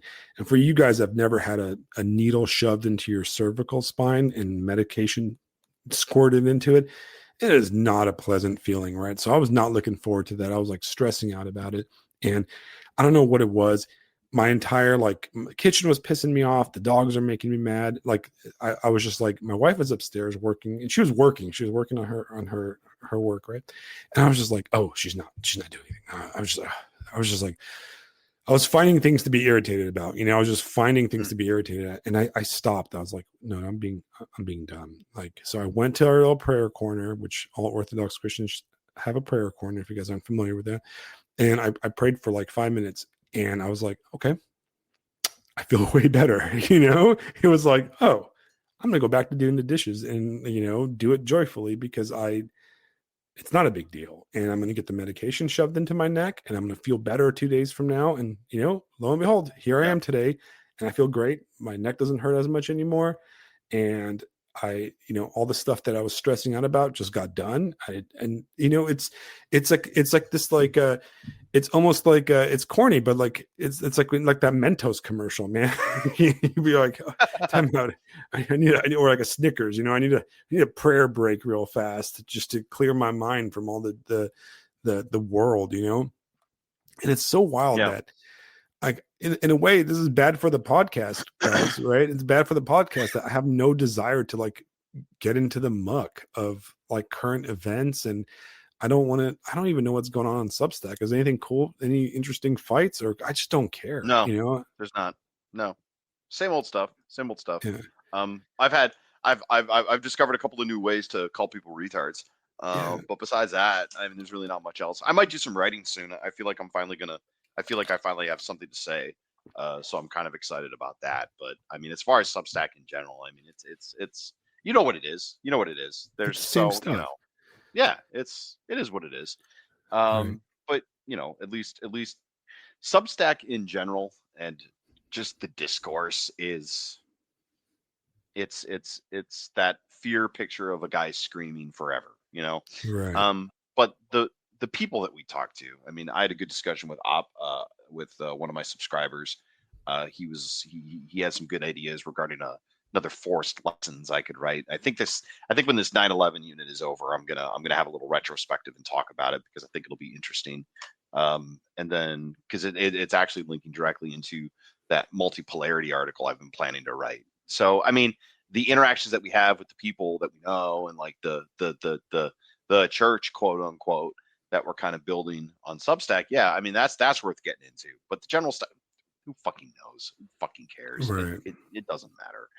Um, and I mean, you know, to bring it back to what you were saying, the podcast will probably get better because you and I will begin to discuss more the things that actually matter, the things that actually are, you know, actually are pertinent to life, not the frivolities. of the internet and this crass techno pagan bullshit we call a culture. Right. Um, but with like the prayer stuff and things like that, I think I would want to say that the one thing about coming back or coming into the faith that I appreciate the most is when I was young, I did not appreciate the obedience part of it. I did not appreciate the discipline part of it. And illness, we should do an episode on this, actually discuss this issue in detail. Illness, illness is what brought me back, 100%. The I don't talk about it much. I mean, a lot of people know that I've got type 1 diabetes, but I suffer from chronic pain.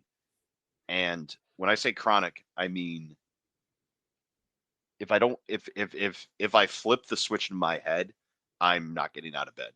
It's Alex, it's horrible. And I mean, with your neck, like you can only, you can easily imagine what I'm describing here. You know what I mean? Right. But that pain, that suffering, that discipline, that you have to take your insulin or you're going to fucking die, brought me back to the church because I had to rely on something. I had to have discipline. I had to have obedience. And then God just kind of like slid in the truth and said, yeah, this is what you've been missing the entire time, buddy. And I went, oh, okay.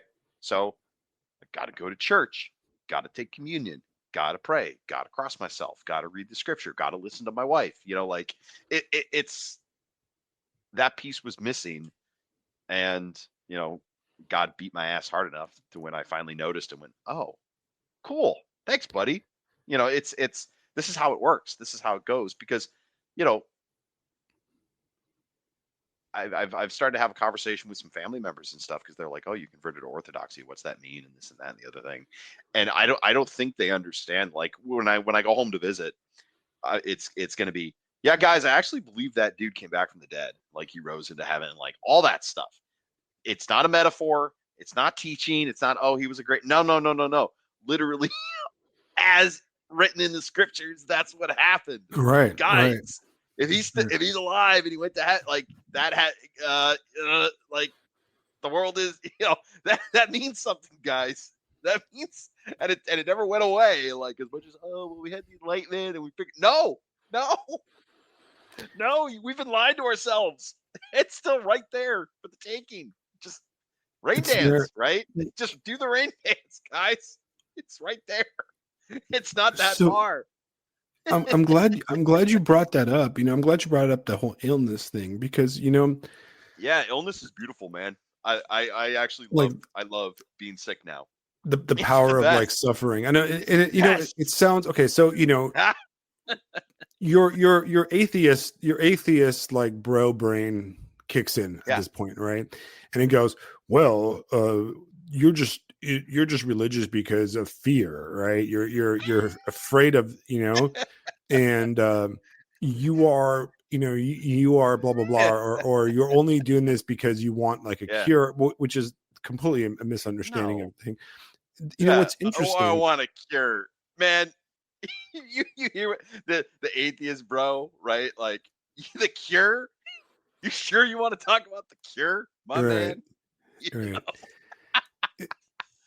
It's like there's a lot of beauty in suffering, and I remember like one thing that in the atheist bro world, Christopher Hitchens used to really complain about, like Mother Teresa. She's a Roman Catholic, but and her work in India, and you know he was always like, oh, they're just suffering pimps, misery pimps is what Christians are, and Mystery pimps. Oh, come on. I think that's what Christopher Hitchens called Mother That's Teresa, hilarious. like That's a hilarious. misery merchant or something like that. And Okay. it's funny Okay, buddy. because Sure. Yeah, funny whatever. because ultimately he experienced a great amount of suffering, and he ended up having throat cancer, and he died pretty horribly. And I mean, Yeah. I liked him. He was an Yeah. intelligent man. Yeah. And Yeah. I think he became a lot more humble when he got sick. So when we're Yeah. young, look, I think maybe you and I are very similar growing up, and I know a lot of Yeah. the guys that are listening are in their 20s. You feel fucking Invincible. invincible, right? Because you are. You feel Because you are. invincible, right? Yeah. Because you are, I spent most of my 20s with military guys, and we all felt invisible. They're invincible, right? There is Yeah. nothing more like just boner inducing than walking through a village with a 50 cal, above you on an armored vehicle, and you've got like your boys and you're decked out like it's like Call of Duty, and you're about to kick down a Yeah, man. door and like war crime some civilians, and it just nothing's gonna hurt you, it just you Yeah. feel like amazing, Yeah. and but that reality is artificial, right? Yeah. Because the reality is we are just meat bags in a way, right? We are created in Yeah. God's image, but we are Yeah. frail people disconnected from the true source of the universe, right?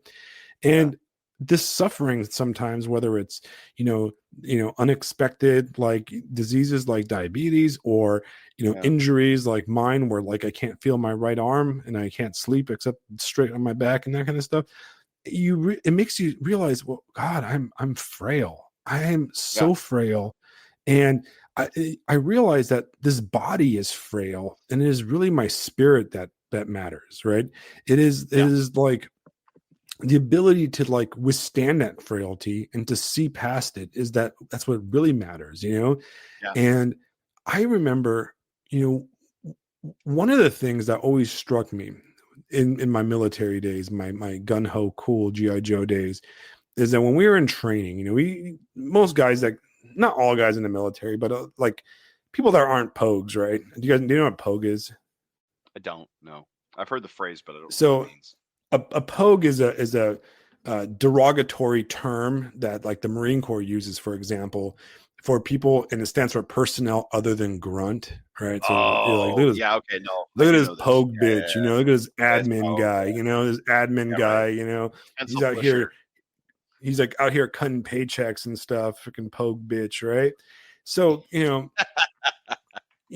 guys that aren't pogues, they go through like a pipeline, a lot of training. We did a lot of training. I've done like, I didn't get to like my first unit for like over a year plus until I finally actually got ready to go. Right. So you Yeah. spend a lot of time with a lot of people. You see people drop out and kind of roll up. But you know what? One thing that like really struck me, people drop out of all the training all the time. They fail, something happens, they're not like fit enough. They can't keep up, Yeah. whatever. That's People part of get the hurt. training, right? Right. Yeah. It happens. Right. But a few times, the thing that really stuck out to me was you had some guys that were just beasts, right? These guys were monsters. Like they were like some of the best dudes, And during training, I was Yeah. like, man, this guy's gonna be it, man. This is Rambo right here. This is Die Hard over here. He's going to freaking, like knife kill like 30 Taliban when we get there, And you get these guys, and a few of them, what struck me was that some of those guys were the guys that broke. Yeah. It was like they were the guys that we get there. I remember there was this one guy. I don't remember. I'm not gonna say his name, just in case. I don't know, right? But there was this Yeah. one guy that I thought was like the real deal, right? And as soon as he got deployed, and as soon as we were in the sandbox out there, in the stand, he was the first guy to break. He pulled the Yep. mental health thing and like got himself sent back home because he just broke. He couldn't take it. He didn't want to be there. And then Yep. I remember hearing that, and I was like, really, him? And then you've got like this like 120-pound like dude that's like a stray dog, like a stray chihuahua off of like off the Audie street. Murphy. You got your Audie Yeah, Murphy. yeah, that's like going on 3 patrols a day by himself, and this kind of stuff, right? It was shocking, the people that like push through, while the dudes that like I don't know. I mean, Yeah. it's not always right, but a lot of times I saw that, and you realize that it's really the spirit that matters, man. It's like it's Yeah. the ability to like to be strong against adversity, and that's when you really challenge yourself. Like, Yeah. it's a lot of people say like, oh, Navy SEALs are really badass. Well, yeah, they're really badass, and that's no doubt, But sometimes it's kind of easy to be badass when you have all these helicopters and doctors flying above you, and if you get shot, Yeah. there's a medevac instantly, and you get instantly, it's those infantry guys, out there for like 6 months at a time. They're not going home to the physical therapist, they're out there No. going home to like a tent, And Yeah. it's the guys that don't have all the cool gear, and it's the guys that don't have all this stuff. They're just out there just doing it, just, Yeah. just hooving it, walking around. And Yeah. it's always like perspective, man.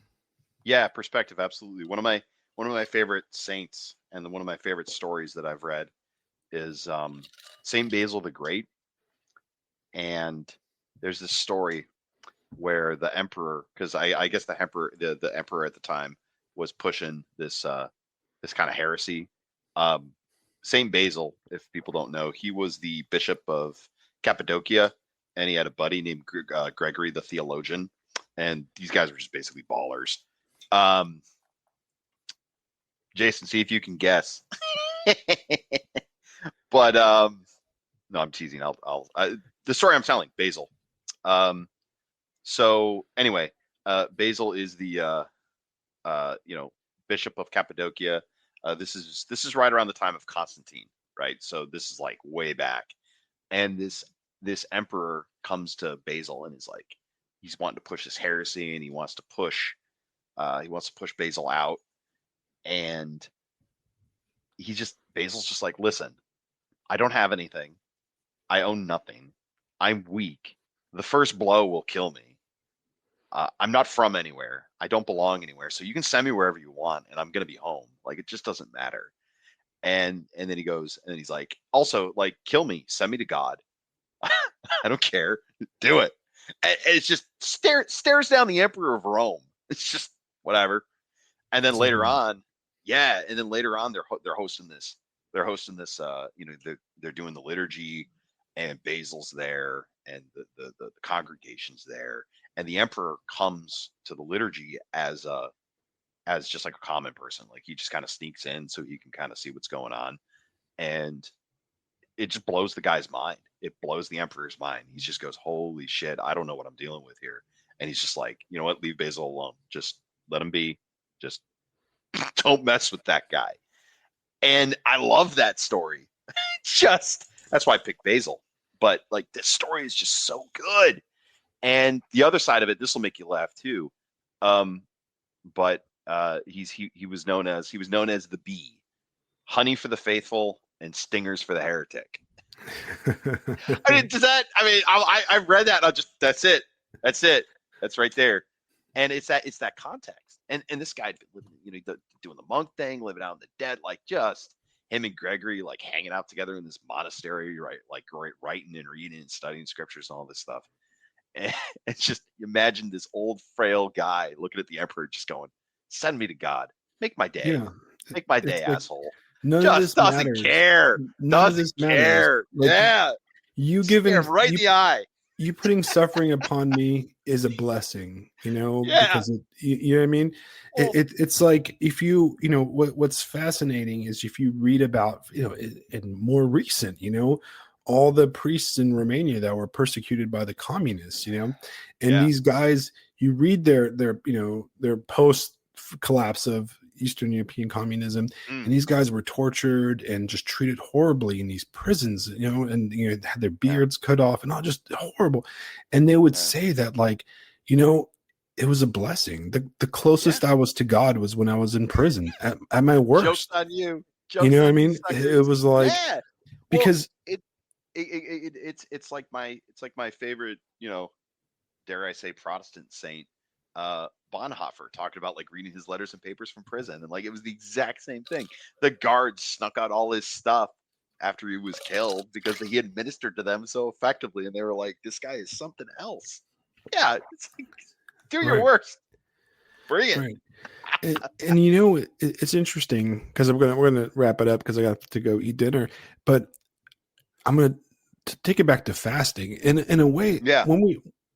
When we read about the saints, and for you non-Orthodox people, I mean, the saints are fascinating, period. They're, I don't want to get into, like, the theological kind of, like, implications or any of that stuff, but, and we read about the saints, and they're supposed to be examples for us, right? They're people that are better at this than we're ever going to be, I don't know, maybe we might be, right? Well, it's our, go ahead. Reading about the saints in a way is like an athlete reading about gold medalists. that came before him. You know what I mean? Like your goal is to get the gold medal, and those people did it. That's what sainthood is, right? They achieved they achieved the medal, and you want to read about their lives because their lives are fascinating. Their trials and challenges, and how they came and how they became and what they did and their answers to things. But sometimes for us living in 2025 in this machine world that we live in, it's very it's almost tough, because Yeah. nobody's throwing us to lions, nobody's throwing us to lions in the Coliseum, or we're not being, well, that's not true. There's tons of persecution and there is tons of darkness Yeah. going on right now. And it is kind of a scary time to be a Christian Yeah. in a way. But at the same time, like The it's not penalty for as modern life. overt. Well, Right. the thing you got to remember, the punishment for modern life is modern life. Right. That's exactly it. Right. And I was thinking about this when we were talking about fasting earlier, where, our fasting rules come from monasticism, so most of the Yeah. rules are how monks and monasteries live, monks in Yeah. isolation. And that's what we try to kind of aim for, but we fall short because we're not monastics ourselves, but we try to keep Right. as Right. close as possible. Yeah. If Right. it works for them, it'll work for us. Exactly, as laymen. That's why there's no Yeah. there's no actual the Orthodox Church doesn't have like an instruction manual on how to fast, right? Right. It doesn't have that, right? But what's interesting is that in a way, those guys in the Middle Ages and before, I mean, how hard is it to fast when you didn't really have a lot of food to begin with, right? You know what I mean? Yeah. Right? Like, let's be Yeah. honest here, right? You're like, oh, you're gonna No big not deal. eat. Well, you weren't eating yesterday anyway, so it doesn't matter, right? Like All right. for the most part, I'm being facetious here. I'm not knocking on those guys, right? But Yeah. at the same time, now the level of gluttony that we are just exposed Oh. to. I mean, Yeah. Oh yeah. it is rough. I think some of the Yeah. saints that were probably fasting for 20 years would have a hard time with Twinkies and Yeah. easy like fast food and Chick-fil-A and just, I can. the Yeah, Alex, we can DoorDash more calories than they ate in a month.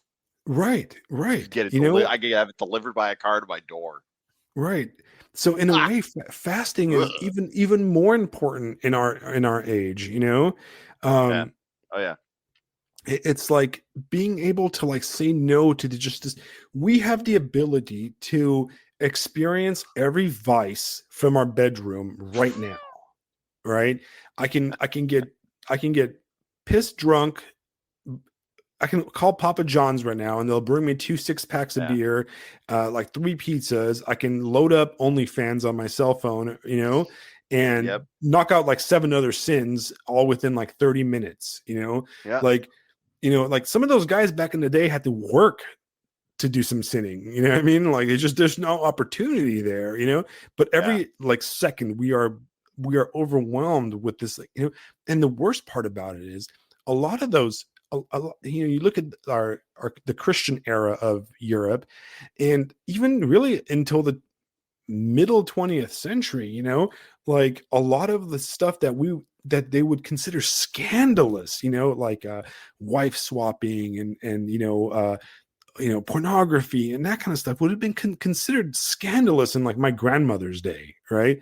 Like Yeah. you just not pulling up like a swinger, like nobody would admit to being a swinger like in the 40s or 50s. Okay, like that was Yeah. something you did on the down low if you were part of that kind of crowd, right? Yeah. But now I go across the street from my house to the retirement community and there's upside down pineapples everywhere, which, by the way, for you guys unfamiliar with the symbolism of this, an upside down pineapple is like the universal symbol for like wife swapping swinger, right?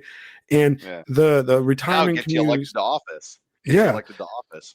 you know what I mean? And Yeah. it's just the massive level of like just the degeneracy and just Yeah. people being proud of their like living in sin, right, is so overwhelming that it feels like almost radical. Like it feels Yeah. radical to like reject that. It feels radical to say no to like, I don't need to eat meat today. Something as simple as like, I don't need to drink alcohol today, it feels radical almost, right? It feels like Yeah. I don't know, and I think that's where the value of it comes in.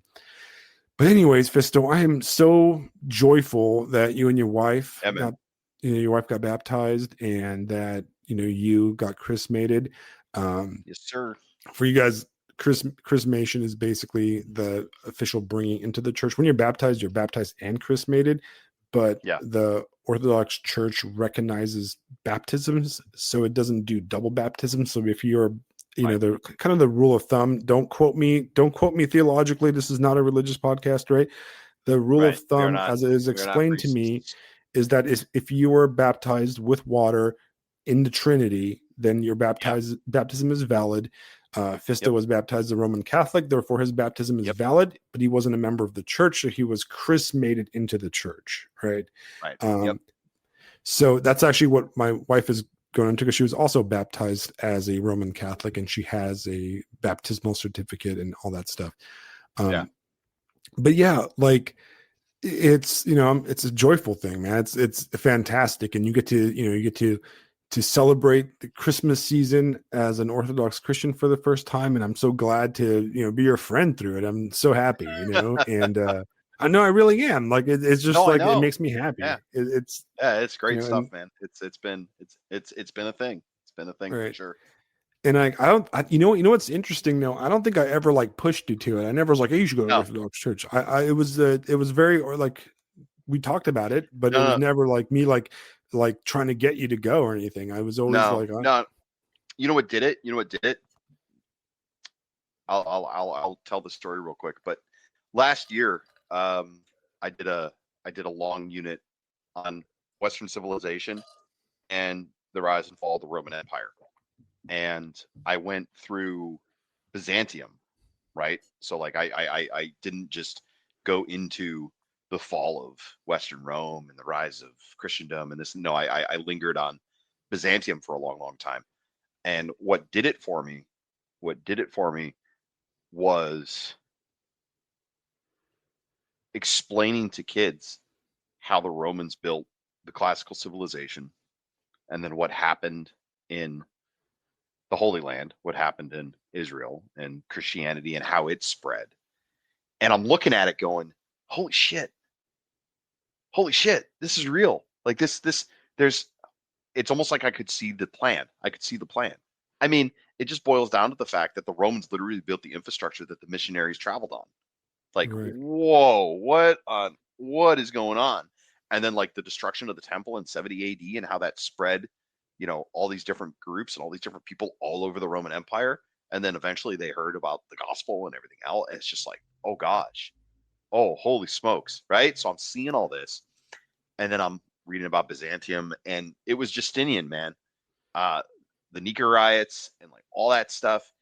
And it was the man, I'm gonna get a little teary eyed, but it was the massive destruction of the Nika riots. And I stand with the blues. Heck yeah, baby. But the Nika riots, and just when Justinian says, bring me Belisarius, and 30,000 people, 50,000 people are about to fucking die. Just yikes. And all of that happens and all of that occurs. And then Justinian builds the Hagia Sophia. And it was it was the greatest building in the world. Still is, in my mind. That thing is, what the hell? And it goes to reading about the saints, and it goes to all this stuff, and it's just, there is historical proof this shit is real, but you right, have to be able to see it, right? You have to be willing to see it. If you're not willing to see it, you'll never see it. But when you see it, you will never not fucking not see it again. It's just burned into your soul at that point. So when I, experienced that kind of revelation, I was like, shit, I gotta check out an Orthodox church. I just have to. And there was one right up the road. And I went, and there's a couple of old guys there who are just, I've joked about these, but we've got a couple of ancient priests at my church, and they're just saving souls. They're just doing the thing, I mean, they're great. I fucking love these guys. And it was just, that's it. Like, what else is there to say? it just clicked, Done. It It's clicked like exactly. It 100% clicked into place. I got one shotted, and just that's it. Cool. All right. So be it. Lord have that's mercy. like so I'm funny good. because you talk to so many people in Orthodox churches that are like, oh, I resisted it. No, I didn't want to. But I started reading about history. It's funny. Like, well, I started reading about history, and I was reading, and then I walked into Orthodox church, and I was kind of weirded out, and then I couldn't stop thinking about it, and I've been here for Yeah. 20 years. Yeah. It's like you just get one Yeah. shotted by it. It's like Yeah. it's Well, like I walked in and I was sitting there and doing the divine liturgy and seeing the divine liturgy for the first time, and I thought to myself, this is what it was like back in the day, like at least a little bit. Maybe I'm sure it's not exactly the same, whatever, but I could feel the resonance. I could feel the resonance through time and space. right. Just That okay, that's that cool. I'm in. and Done. people are listening to this and going, "These guys, what are these guys on about? These guys What are are they talking about? crazy." They're like, "No, it does." You like that's exactly the same thought I had, right?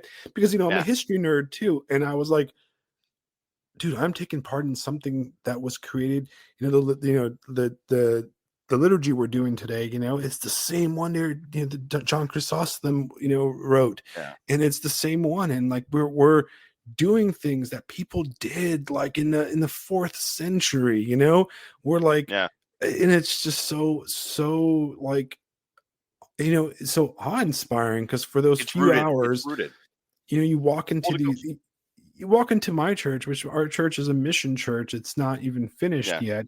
And it's in this building that was not built to be a church temporarily, and God willing, we'll have a full church very soon when we're building it from scratch. But you walk into this building and you're not in this building, you're just like transported. You're like, whoa, I'm not like this building off the side, like in the small town in South Carolina, and I feel like I'm walking like outside of time and space almost, and like it's just wild, and it's crazy because when I'm out there every Sunday and we're praying, I know you're doing the same thing at the same exact time.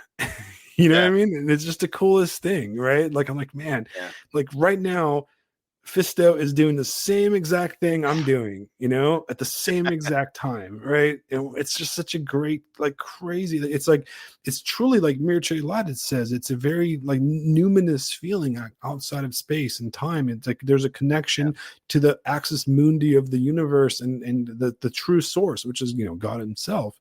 And that is such an amazing thing. And it sounds so crazy to people on the outside. You've never experienced it.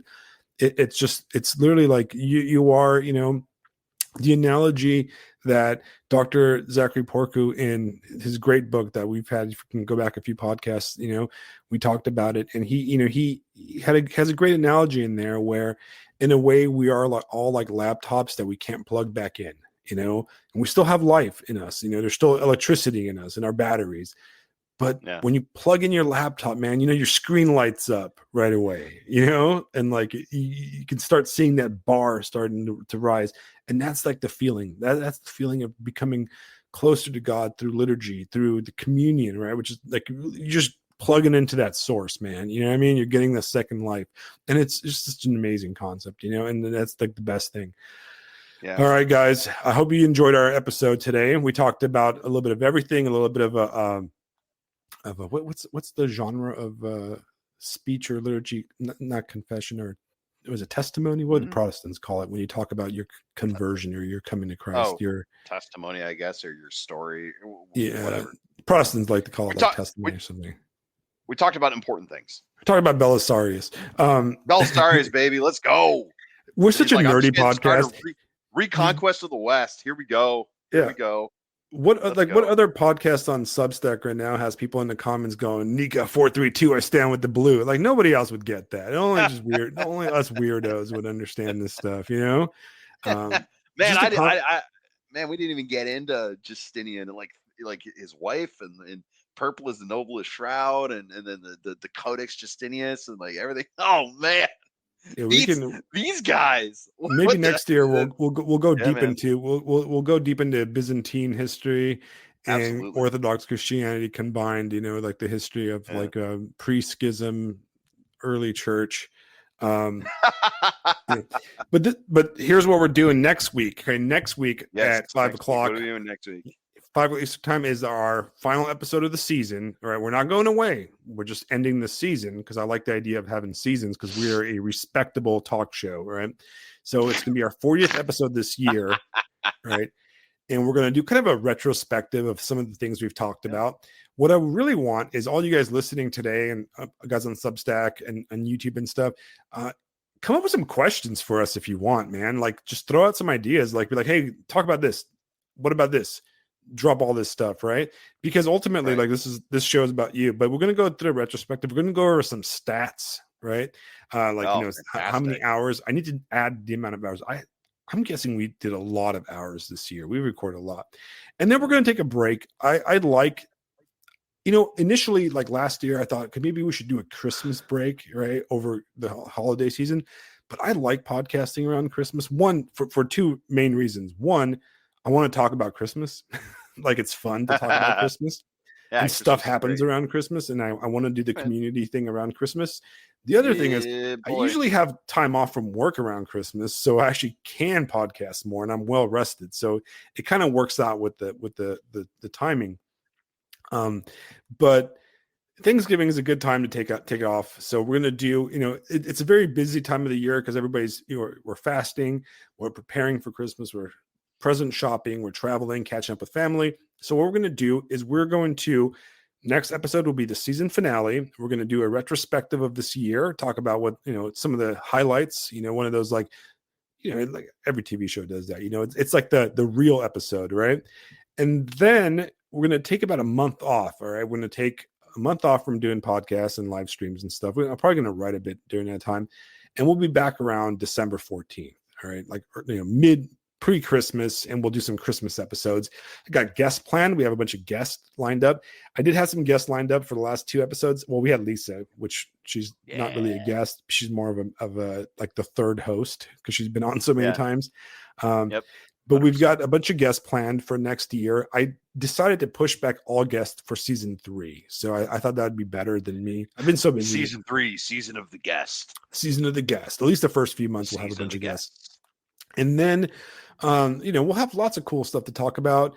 And some history. And until then, I'll be playing some Arc Raiders. So if anybody wants to, one thing I'm going to do, and I'm actually going to, I've been thinking about this one, is I think I'm going to, right now we have a group Telegram chat. I'm thinking of switching to Discord and kind of opening it up to all subscribers just to kind of build the community more. I think that'd be much more fun than keeping it locked. That's one idea that I've had, like switching to it. Just I feel like Discord is a much better chat, like a group thing than Telegram is. Telegram's kind of janky. Like it doesn't really work as well. You can't really find old posts and stuff on it, Yeah, no, Discord's definitely got a lot of positive things going for it. Telegram kind of feels like the secret basement. And then the Discord is more of the civic hall when it comes to this kind of thing. It just seems like it's pretty, like it works well, and it connect, like our church has a Discord server, which is kind of cool, and there's lots of good conversations on there. We should do is have Discord for the plebs, and then keep the Telegram chat for the paid subs. That might be a good idea. I guess what we're going to have to do, which is good. And what we're going to have to do before December is probably do a solo episode with just me and you without recording. We just catch up on some stuff and come up with some plans. That's behind the scenes talk right here. But yeah, we got a lot of guests. So for all you guys, hey, once again, thank you guys all for tuning in. Our numbers, we get a pretty decent, not a huge following live. I think our hours aren't ideal for live streaming, but whatever. That's what maybe we'll adjust those. Maybe I'll learn to stay up a little later. Yeah, I mean, honestly, I guarantee you that if we were to do live streams 2 hours later, we'd probably have quadruple the amount of people listening. 7 to 9. Okay, let's do it. We'll talk about it. But I think that everybody tends to like the live stream thing, but our big numbers are in the downloads, right? We get tons of downloads every episode, and I try my best to get it done and edit it out. It takes a little bit of work on my part, and I'm I'm truly am a slothful person half the time. I'm not gonna lie. I'm a frog. I'm a toad when it comes to like a lot of this stuff. That's but fine. I very much appreciate all you guys, and I love having all you guys live chatting with us, and I love having these great conversations. Even on episodes where we're not going deep into topics, I think it's super fun, and I'm just thankful for all you guys. I love all you guys a lot. So you guys. Hey, one more thing. One more Sure. thing about next week. I will reveal an end of season 2 block number. I reached a milestone. Today. So I'm gonna tease that. I'm just gonna tease that out there. So next week we'll get the end of season Phisto blocked total, which is the most important number on the podcast. Right. So 100%. And if you guys have any specific questions and you want us to address something ahead of time, you can go ahead and post it on the comments of this episode when it gets up on Substack. And if not, just save it for next Tuesday. Save it for next Tuesday, and we'll just hit it up in the chat, and we'll address it. I tend to address all the comments. All right, guys, thank you for tuning in.